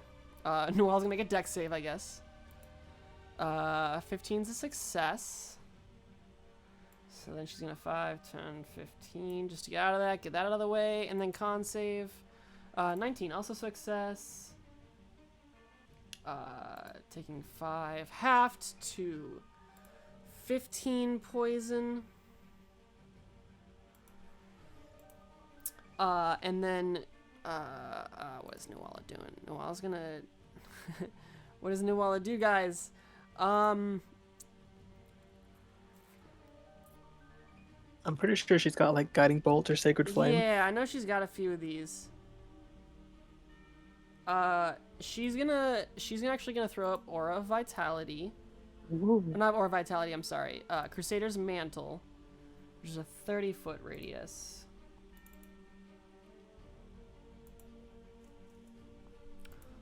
As she's like, we got this, something about the book, and charges 4 as 5, 10, I don't know, 5, 10, 15, 20, 25, 30. She's 35, right? Yeah, 35. Gets over closer. At the top of the round, I think Vondel has a higher dex. No, he does not. Oh, interesting. The pixie goes, guys. And the pixie's gonna cast... Oh my god. I can cast. The pixie's gonna cast... Actually, hold on. Just They cast have us all. flying speed. The pixie's gonna fly up over, land on top of this... Ooh, interesting. How do I do that? Actually, no, they won't. They're gonna stay where they are. They're gonna cast Dominate Person on Philip. Philip, I need a Wisdom saving throw. Oh, great. All right. You learn the hard way where you don't try to dominate my boy Philip. No, he's bad at those. No. Oh no!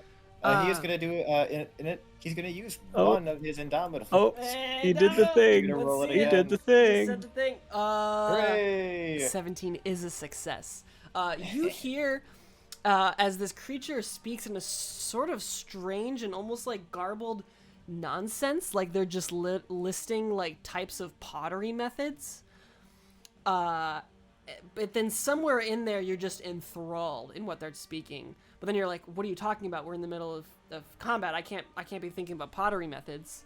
And you're able to shake off this charm here. It brings us to Vondel. Pottery. That is so That's what funny. charms Philip is pottery. Yeah.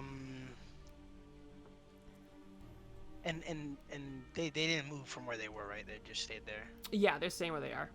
Okay. I will steady aim, and I will fire at that pixie from here. Okay, brilliant. Let's see it. 50 feet. Yeah. Advantage. That's not a D20. That's a D12. Oh, I rolled a 19. Natural 19. Fuck. Another crit. I'm pretty sure you're about to one-shot her. Pretty sure I'm gonna kill it. but- It's like, what's your D6 again? 7? I don't think I do. I think I still have 6. Yeah, it's still 6. It's for me. 66. Yeah.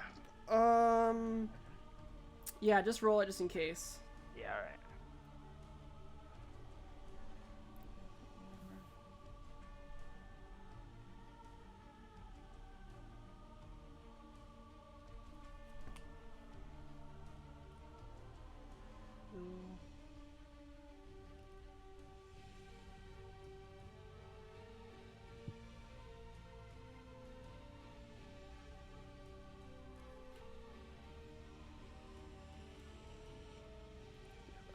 a billion damage. 2 plus 7. It's like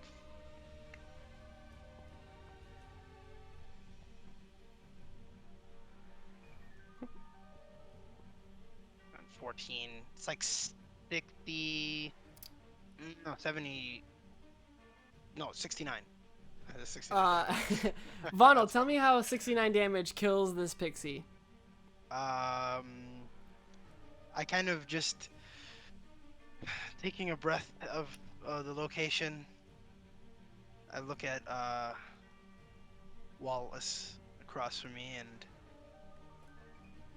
I just say, "Watch this. I'll do it with my eyes closed." And I'll close my eyes, and just trying to wait for when the moment gets a little silent and the wind doesn't get as strong, and then I just fire, and it goes through.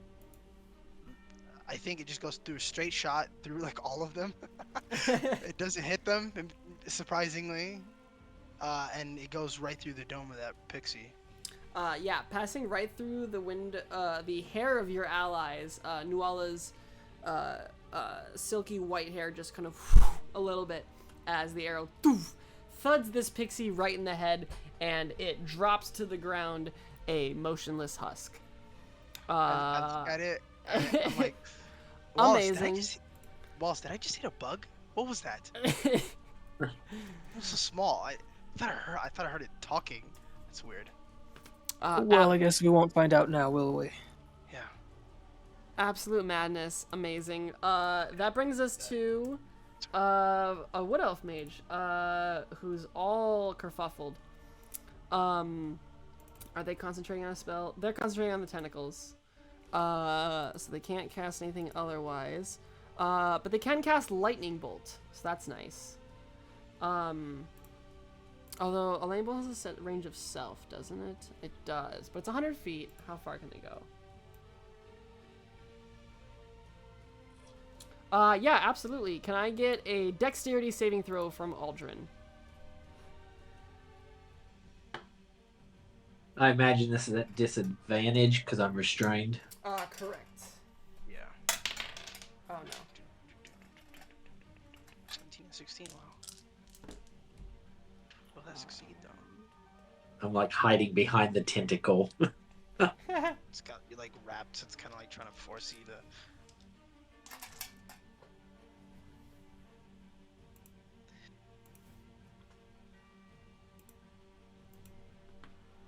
17. All right. So you Or 16. 16. You succeed. You do succeed. So 23 lightning damage becomes 13 lightning damage.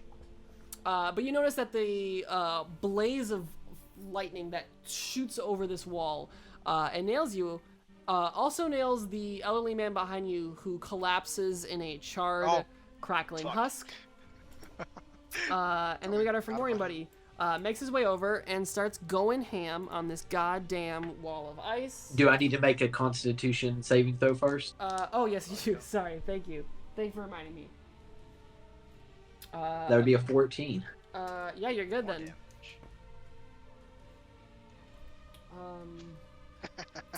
I still can't. That's so funny. He just dies. Okay.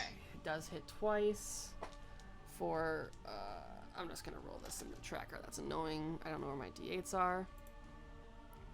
Oh my gosh. 14. Oh my gosh.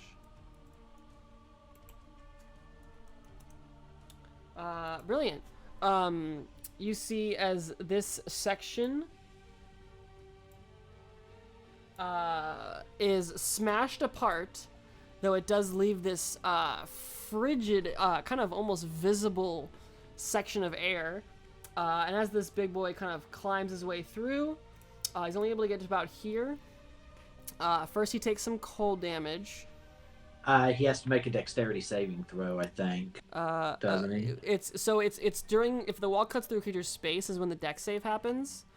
Okay. If it moves through this like- this frozen section of space, it's just the 5d6. Cool. So roll that for me. Oh yeah, what am I doing? I'm not rolling it. You're rolling it.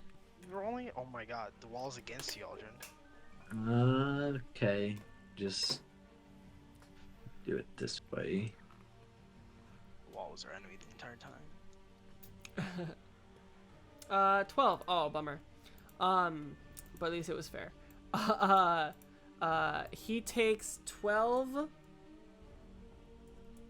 And she's high enough up that it doesn't actually hit her. But that's his turn, and I can tell, does not appreciate that. That was just whack.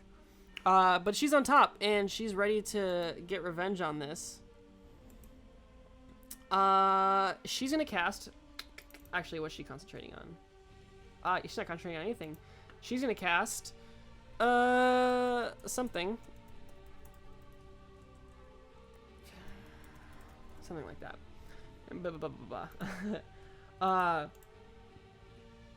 You see as the Fomorian seems to disappear, but she is still floating on top of him. Another Wood Elf Mage. Back here, is she concentrating? She's concentrating Clog Kill. Okay. So she's gonna cast. Where's this line going?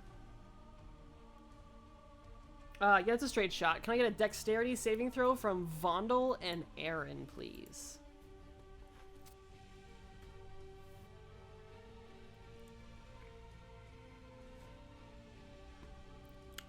Brilliant. Amazing. And then Vondel.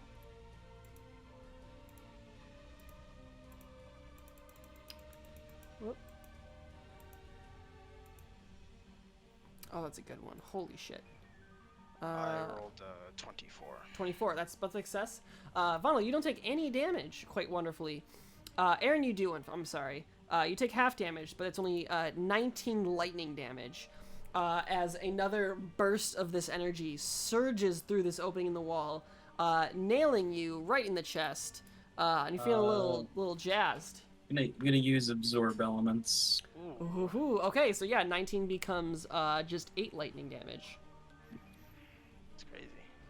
That's what else? We come to Aldrin. Aldrin, you're restrained, so you take. I need to sort my dice, guys. Got mine a bunch. Oh jeez. Oh my gosh. You take 19 bludgeoning damage, Aldrin. Okay. And can I get a quick concentration check? Yeah, you're good. Otherwise, it's your turn. What have you done? Do I have to do anything for the cloud kill? Oh yeah, you are on a cloud kill. Constitution saving throw, please.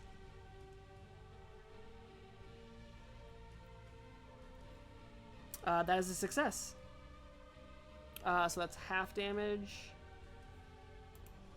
So it's only 7 poison damage. How much poison damage? 7. And then I'm resistant to that. Oh yeah, so it only becomes 3.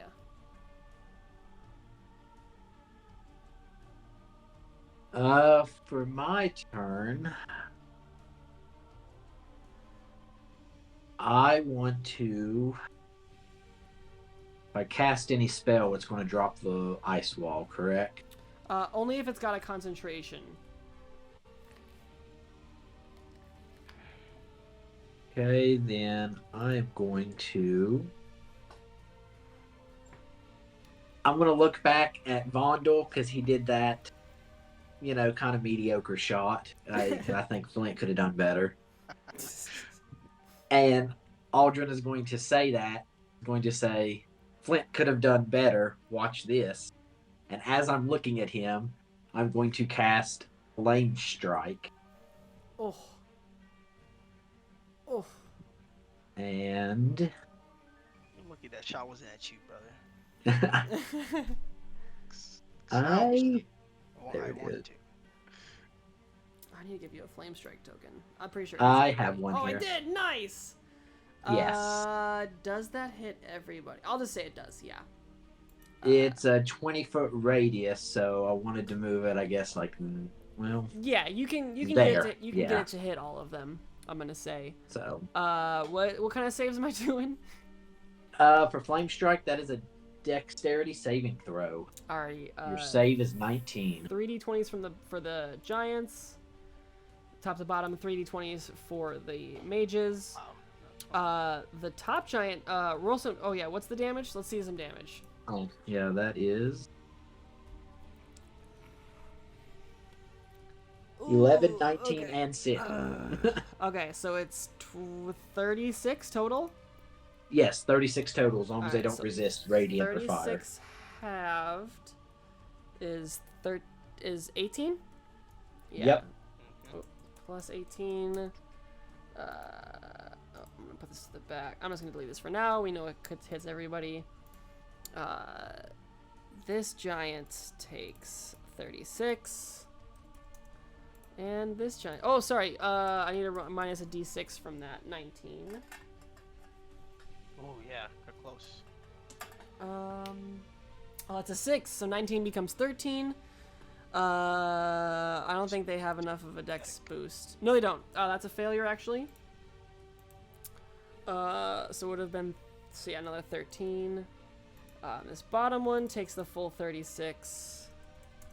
And then the mages. This first mage failed. Took 36. Oh my gosh.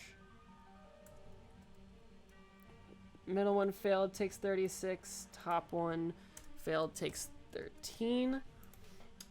You see as this inferno blasts down on these groups. And as it does so, there is just a charred husk on top of the top two, as there are not even remains of the elves that were once riding atop, as they have been utterly annihilated in your holy radiance. Amazing. Anything else from Aldrin? Yeah, so I'm just looking at Vondel as a nuclear bomb went off behind me, burning them. And I just look at him and I'm like, top that. And then for a bonus action, I'm going to do some healing light on myself. Okay. Rondo's fuming. And Turn that's over it. him. Alrighty.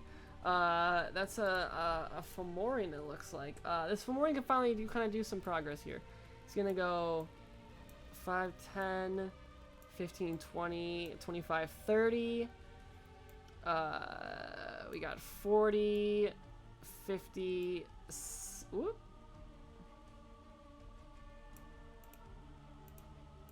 60, get some, whoop, oh my gosh. 60 gets him right through, but he can't do anything else. And then Wallace. Does that frigid air stay up, or does it go yes, it away does. after the first person hits How it? long does it last? It's, I guess, concentration, so I guess for the 10 minutes. Yeah, if in the area it's space occupied. So yeah, so he takes the 5d8. Roll that for me. Okay. 5d8. Holy That shit. is- Or no, sorry, that should be 5d6. Oh, 5d6. Okay, I'm sorry. Yeah, that's my bad. No worries. Roll it again. There you go. Still, This it's only was. only 9 less. Still, solid damage. He's a little frosted. His nipples are kind of hard. He looks uncomfortable. This Fomorian, he's kind of stubborn. He's gonna keep pounding on this wall. I'm just rolling in this. It's easier right now. Minus a d6, right? Yep, he's still kerfuffled. D6 would get us a 4, so that 16 becomes a 12, which actually does hit for 19. 12. And the 18 minus a d6 becomes a 16, getting a 28 damage. This thing is evaporated. He goes 5, 10, 15, 20, 25, 30 as he makes his way over to this wall. We come to Aaron. Aaron, what do you got?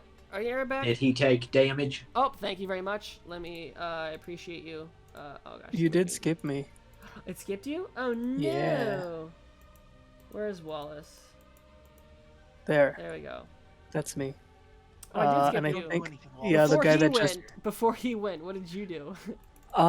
the tentacles are still in front of us here, right? Correct. Oh shit, which one's focusing on those? Let me check. Either way, Wallace will Uh, cast a dispel magic on the tentacles. Actually, you don't have to because the mage who was casting it died. Oh, There are great. no tentacles. No tentacles. That kind of changes what I had in mind. They're how far away?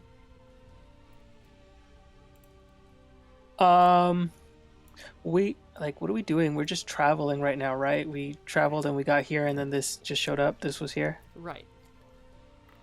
That guy that's like on the floor. Sorry. This guy with the X in front of us, the guy that ran away with the book died. Correct. Yeah, he got lightning bolted. Lightning bolted. Let's just hope Hashtag that- commoner that- stats. Let's just hope that book is still fine.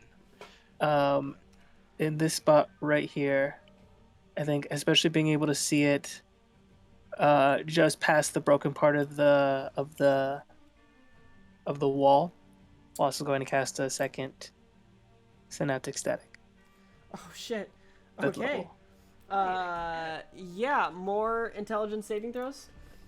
Show Yep. me the area. What's the radius again? It's a 20-foot sphere, starting here. Oh my gosh. Yeah. I'll have to get you a synaptic static token. That's gonna be. Ugh. Oh, there is one. Here. Oh, that's right. Here. So Yeah, yeah, yeah, you yeah. can hit. Yeah, you can hit everybody.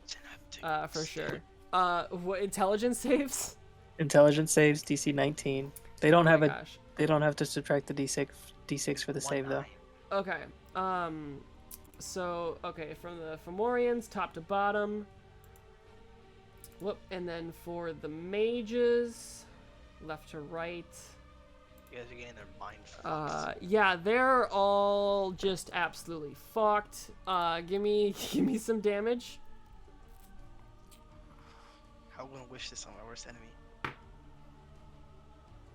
Just the worst sound you ever did not hear. Almost 2 more. Yeah, I'm next to That's Wallace, not just great. covering my ears.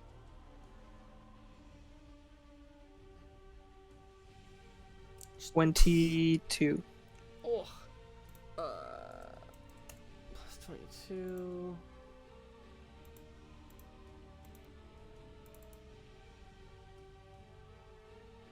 If anyone saved, it's 11, so just half. Okay. I don't think any of them saved. Yeah. That's right, they did not. That's right. Is it 22? 22 damage. Oh, jeez. I will also bardically inspire Aldrin.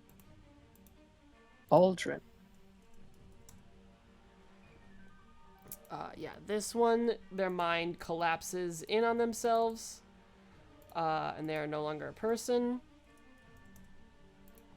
So, quick segue. I have started watching The Boys Oh yeah, on Amazon. season 1. I don't know if anyone. I'm up to season 3 now. But Okay, yeah, I don't started spoil. season I'm on 1. season 2. I'm Don't behind. spoil, Yeah. But the only thing I will say is it gives me a new appreciation for just how often things will blow up in a show, and so that's kind of why I imagine the synaptic static did to the one that just died. Is just like he just gets this really like tense look on his face, probably like he's trying to pass an unpassable poop, but then his head just kind of explodes from the pressure. Yeah, it's their brain just pops a little bit, and their body collapses on the howdah. These guys are dumb as shit, and they don't even know. But yeah, it's quite a mess here, And he and never knew everybody anything ever everybody's again. muddled. Brilliant. Sorry, anything else from Wallace? Just the inspiration for Aldrin, and then I think that'll be it. I will.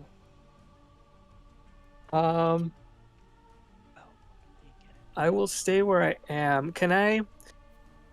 I'm not sure if it would be an action or not, but just kind of see if this guy that was in front of us is like dead. I know he's commoner, Super dead. looks- Yeah, so dead. like just fried. Okay, Like, you know, great. Uncle Ben at the beginning of Star Wars: A New Hope.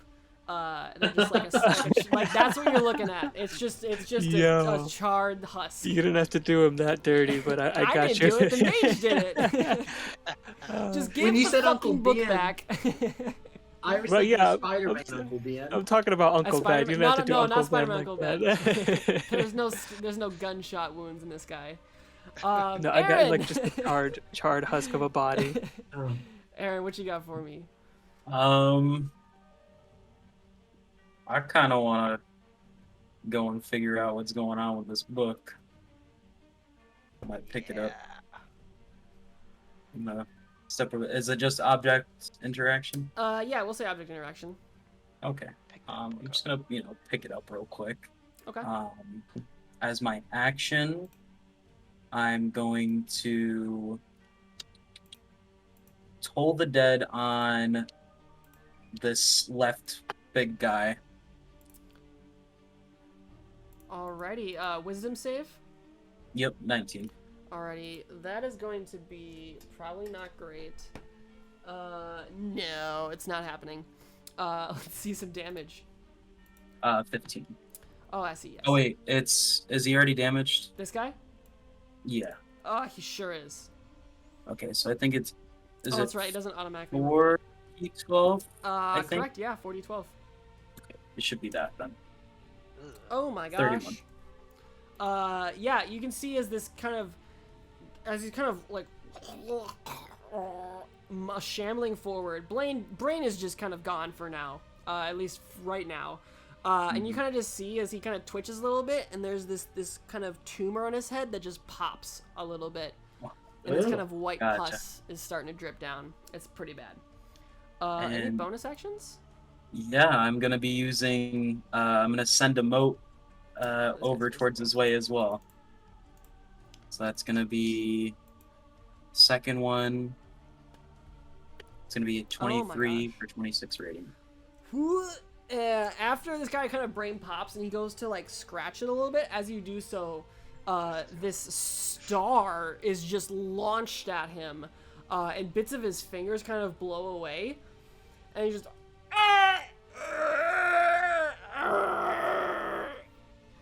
And you got his attention. Anything else? So I moved, I think, 5 feet to get to the book. 10, 15, 20. That should be good. Just Alrighty. a little bit out of sight if I can be from there. Gotcha. Guy's making his way forward. He can get 5, 10, 15, 20, 25. And he sees you, Philip. And he sees Nuala. He's gonna make Nuala force a charisma save, which if I look at it, she literally cannot fail. And that's his turn. Oh no, he can't use that. He's already used that. I'm sorry. He uses a different thing. No, it can't fail. Now it's Philip. Okay. Which one of these guys was the most hurt of these? They're all almost bloodied. But this guy right here is definitely the most wounded. Most is bloodied. Okay. Philip. He's gonna activate his blades, and he's gonna run up. And he's gonna hit him. Get him, yeah.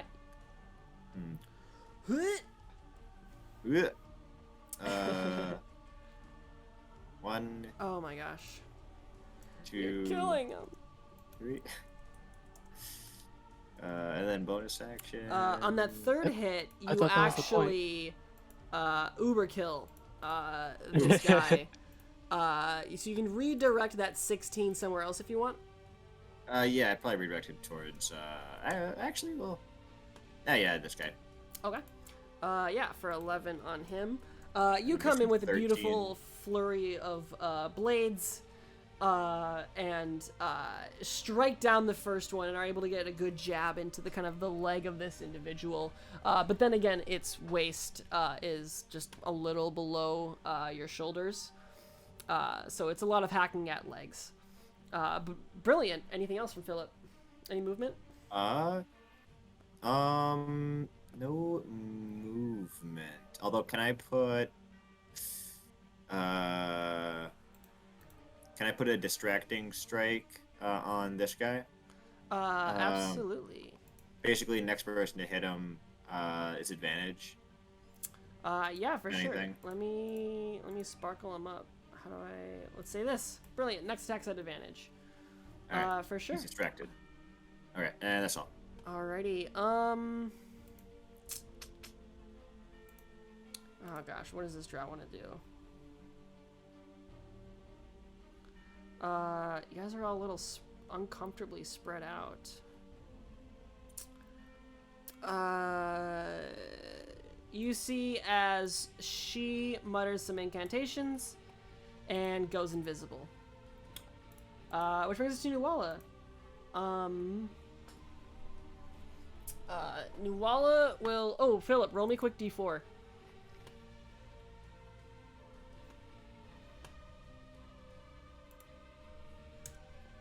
Brilliant. Sorry, Crusader's Mantle gets an extra 2 radiant on there. Nuala's gonna go in and start hacking at this guy. She's concentrating, so 2 attacks here. 14 I think does hit. Yeah, 14 does hit. So that's 12 and oh goodness, 21. She blasts into this poor fuck. Plus 2 more d4s from Crusader's Mantle. For another 5 radiant. She's hacking away. She's doing a good job of it. Brings us to Vondel. Vondel, all the way in the back. What you got?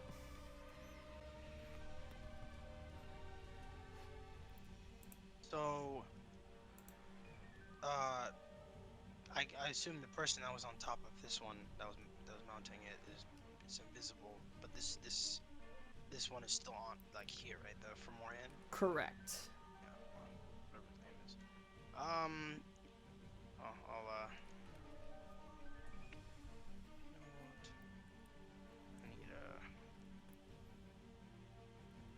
I need to actually use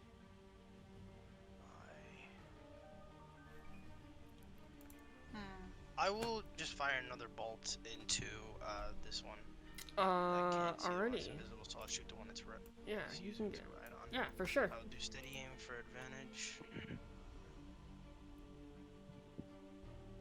That's still a D12. What's wrong with me?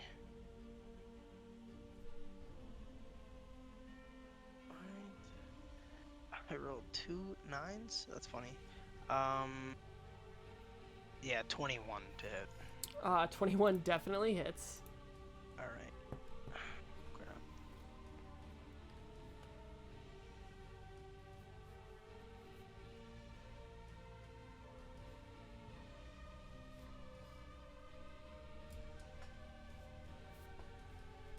Ooh, that real bad.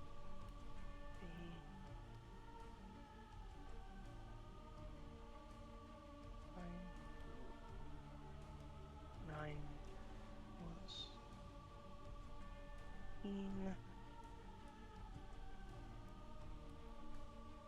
4, 7, 31 damage. Jeez. For 31, this thing is barely keeping itself together. As you nail it kind of right in the neck, and you can see as it's just beginning to profusely bleed, and it doesn't have much left in him soon. Anything else? Do I have an option to, like, because I'm concentrating on blur, to stop concentrating on it? Is it like a free action? Or Yeah, it's a free action. Okay, good to know. That's all. I don't think I can do anything else, but Alrighty. think about that. Fomorian's super bummed about Nuala's very rude attacks, and so it's gonna respond by beating the shit out of her. 26 minus a d6. It's a minus a 1, so 25, so it will hit for 19 bludgeoning. Ooh, Nuala makes a concentration check. 6 plus 6 is 12. She's good. And that's the Fomorian. We got Aldrin. Aldrin, what you got? You said all three of the giants are bloodied. Correct.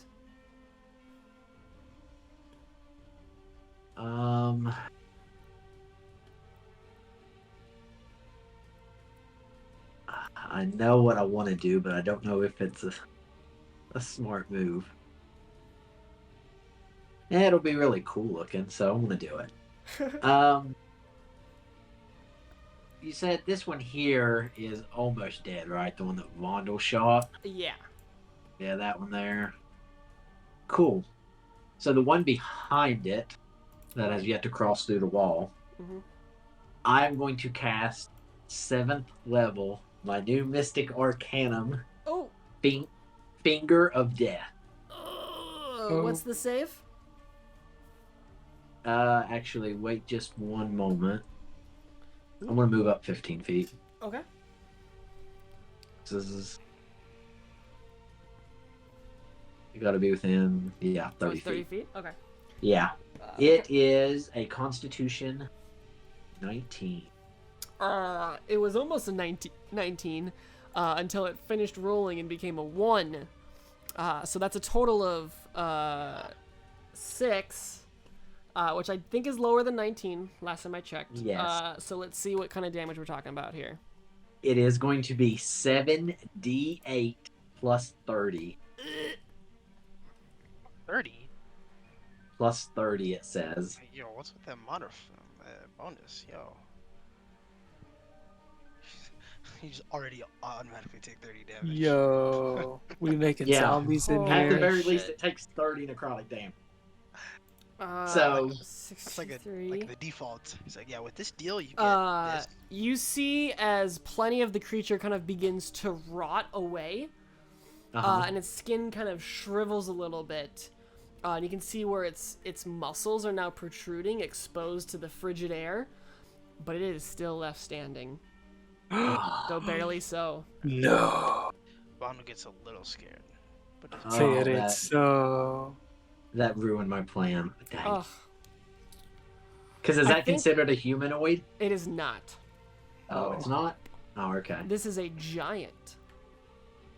It's a giant piece. Well, that will be it for my turn. Alrighty then. We go to Scary. Wallace. Okay.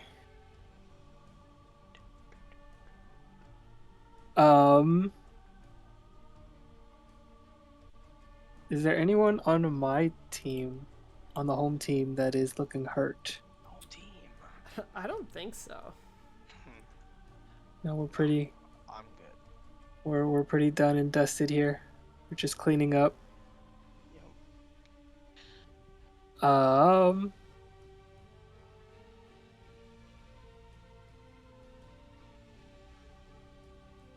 Let me see. watching out for that invisible How launcher. far Yes. are they? Oops. I don't need the dice roller. Oh. That's interesting. Okay.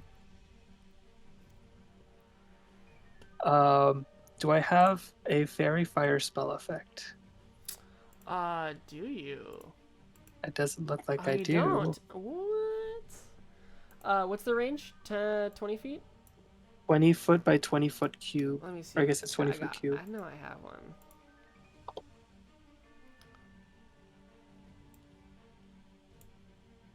This is the cube. So, you won't be able to get all of them, but you could get like these. I will do 3. that. Yeah, Yeah. well, like where I get 3 of them. I will cast fairy fire in that. Alrighty. Square. Top for the Fomorian. What's their stats? That's a fail. Bottom Fomorian, fail. Mage. Mage fail. Everyone's failed. Yeah. Because if I remember, Fairy Fire is, or not Fairy Fire, Synaptic Static is not concentration. Correct. It is not concentration, and I am now concentrating on fairy fire. Nice. Say it's this. Say it ain't It's so. been a while since I brought this out. The classics. Classics. Oh shoot, that reminds me. Oh, it's the same. Okay. Brilliant. Anything else from Wallace? As this sparkle dust appears and scatters across everyone.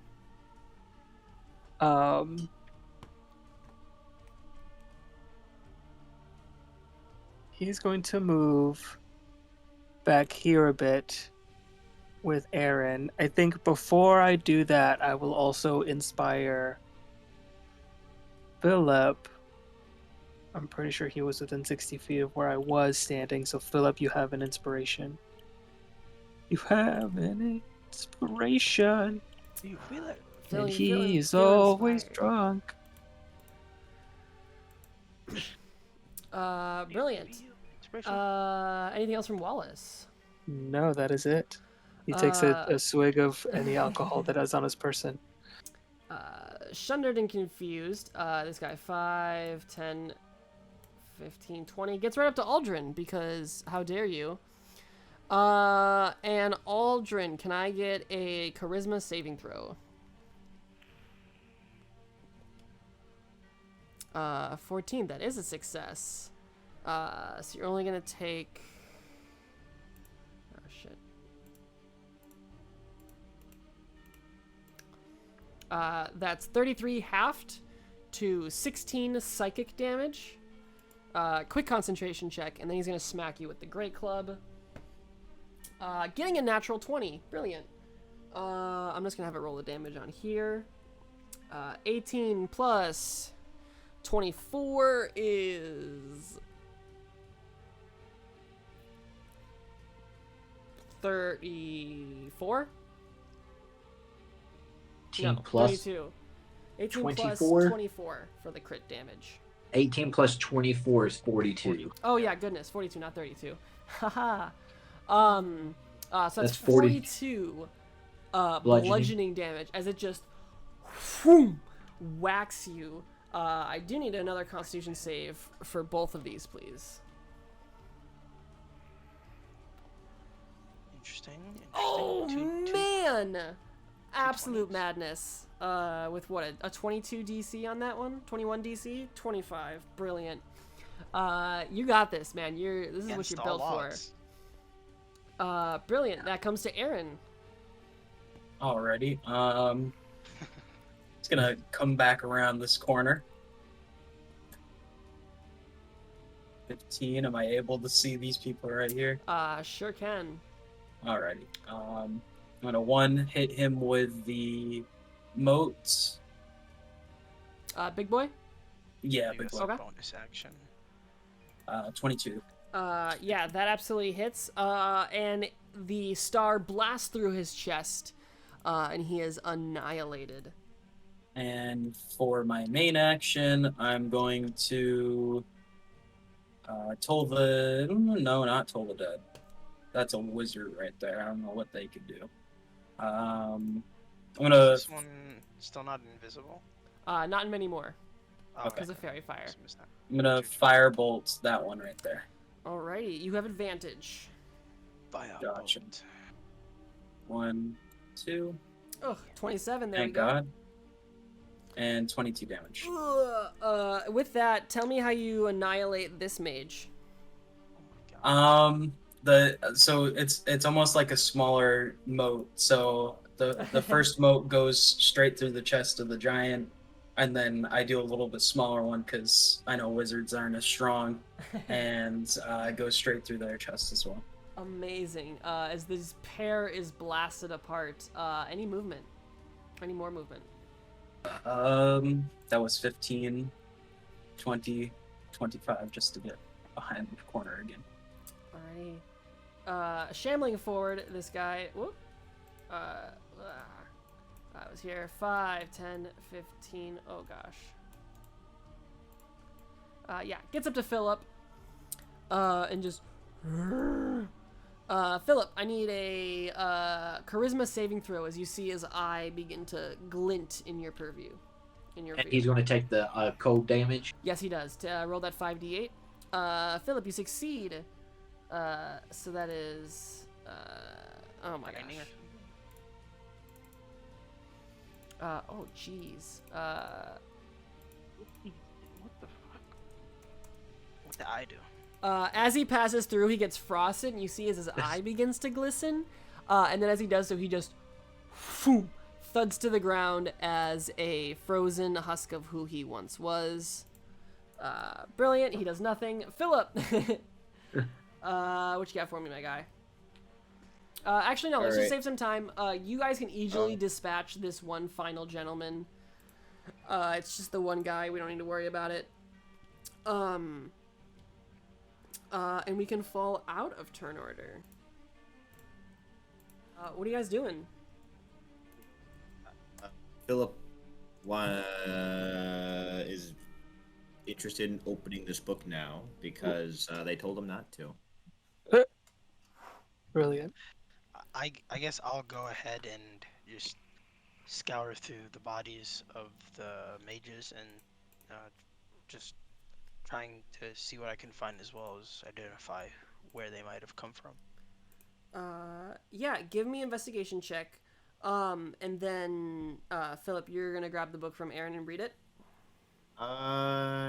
If Aaron will let him, he will. He might pick up that book. Clearly, these. I don't think these individuals have read a book in their lives. What would they know about something? Well. Do be careful opening that, Philip. We don't know why these wizards were chasing it, or why this unfortunate man had it. I'll actually give you guys Roll a 30 on investigation. 30. Yeah, I have plus 15 with advantage on investigation. This is Oh my insane. gosh. I put the book as a nice little handout for everybody. But as you can see, it looks a little bit like this. It's a book you can see in the title. It seems to be carved into this beautiful leather-bound book called The Scrivener's Tale. Philip, you want to peruse through it?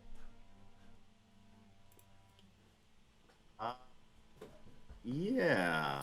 Alrighty, 1 second. Let me pull this up. I don't know if you're gonna get to it. We did. Beautiful. Where is it?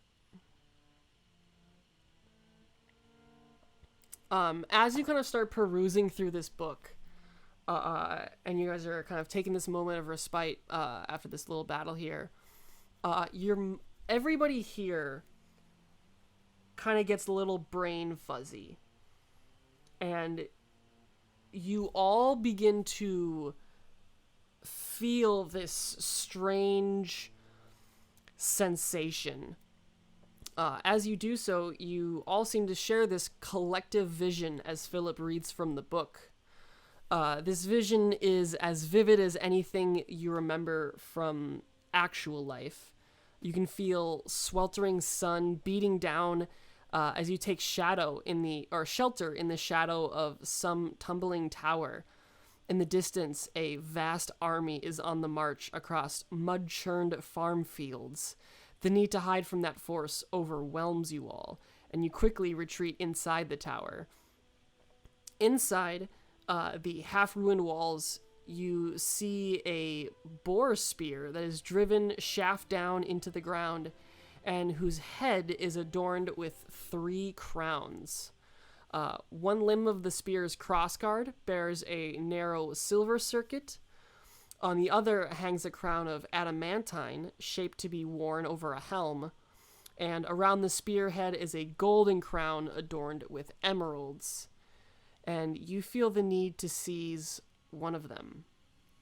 And the dream ends. As it does so, you all notice this kind of tingling sensation on your skin. And as you do so, you can pull apart or pull back any sort of armor equipment you're wearing, and you can see as passages of this book that Philip's reading begin to appear over your body.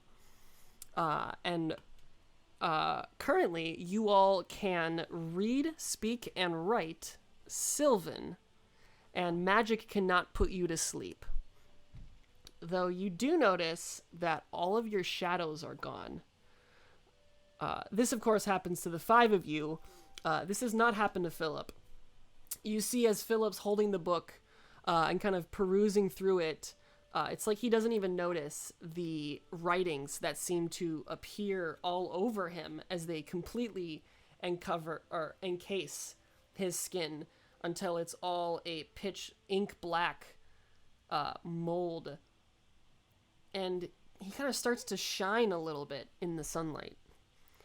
And as he does so, you see as he splats into a pile of ink that just loses all viscosity, plops to the ground, spilling around the book, which begins to spin and shake, and everything goes dark for all of you. Though as your brain kind of refocuses on your surroundings, you can see you are in an entirely different environment. You are on the coast somewhere. To the right, you can make out some extremely large industrial harbor town several miles to the east. But not too far away to the left, you can make out a grand keep situated on the coast with a sprawling selection of towers that rises up in exorbitant height. And that's where we'll end it for this week. Was Philip with us there? Philip is not with you.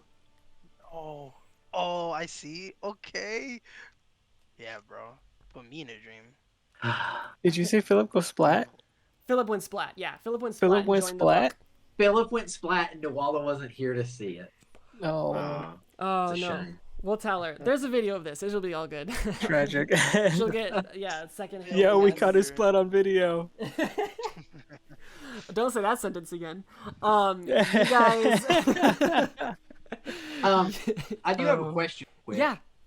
So that wall of energy, was that still there after we killed those people? It was. And you said it looked like a plant, right? It had, it was like the center was a mirror, and it was kind of ringed in these, like, ever, creating black petals. So it was like a, what's the thing you hide in your door during Christmas? Wreath? A wreath, yeah. Yeah. So it's wreathed in these Okay. petals that are continuing to flow outward from the edges, but then vanish once they're too far away. But it's just constantly creating more. Okay. But you're not there anymore, so you don't have to worry about it. There's a mark on us. And there is, What the fuck? yes, you guys are all. We'll just say you're at 1 mark for now. Do we have to note that somewhere? Have a shadow. Note there if you need to. Actually, yes, if you could note that somewhere on your sheet. And I'll just Notes. Nice. copy this. right Always here. wanted to have no shadow.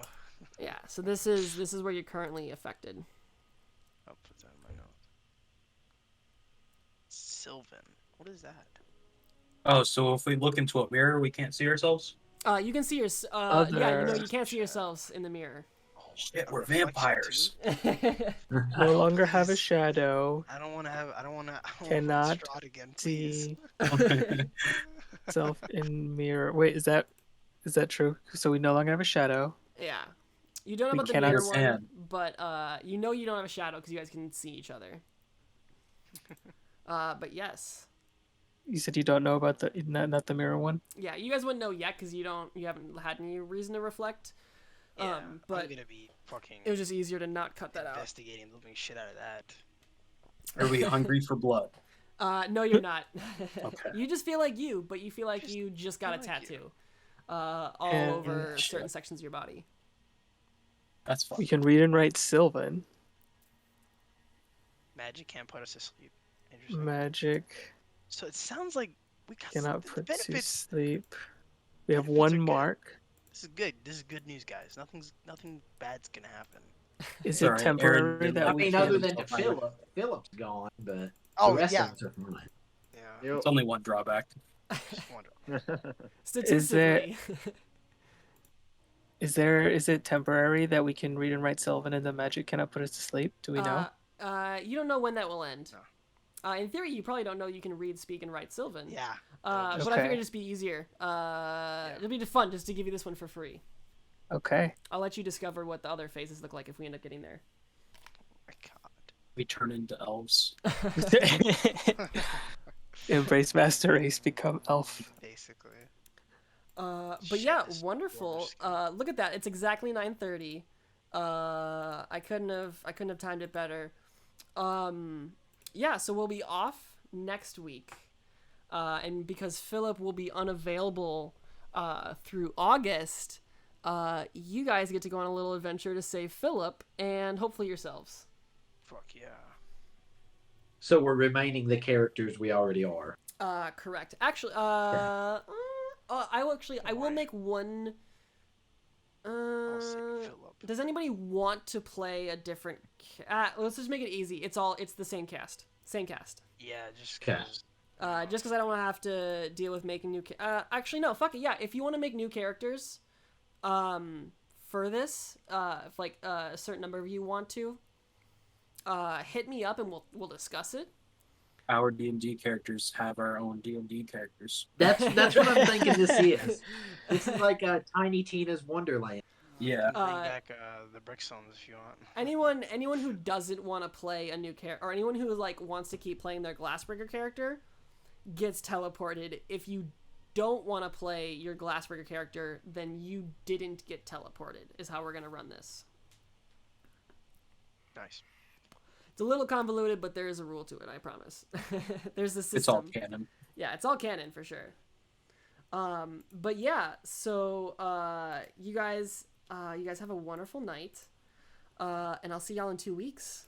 Alrighty. Thank you for the All session. right, thanks you See guys. you. See you guys. Bye.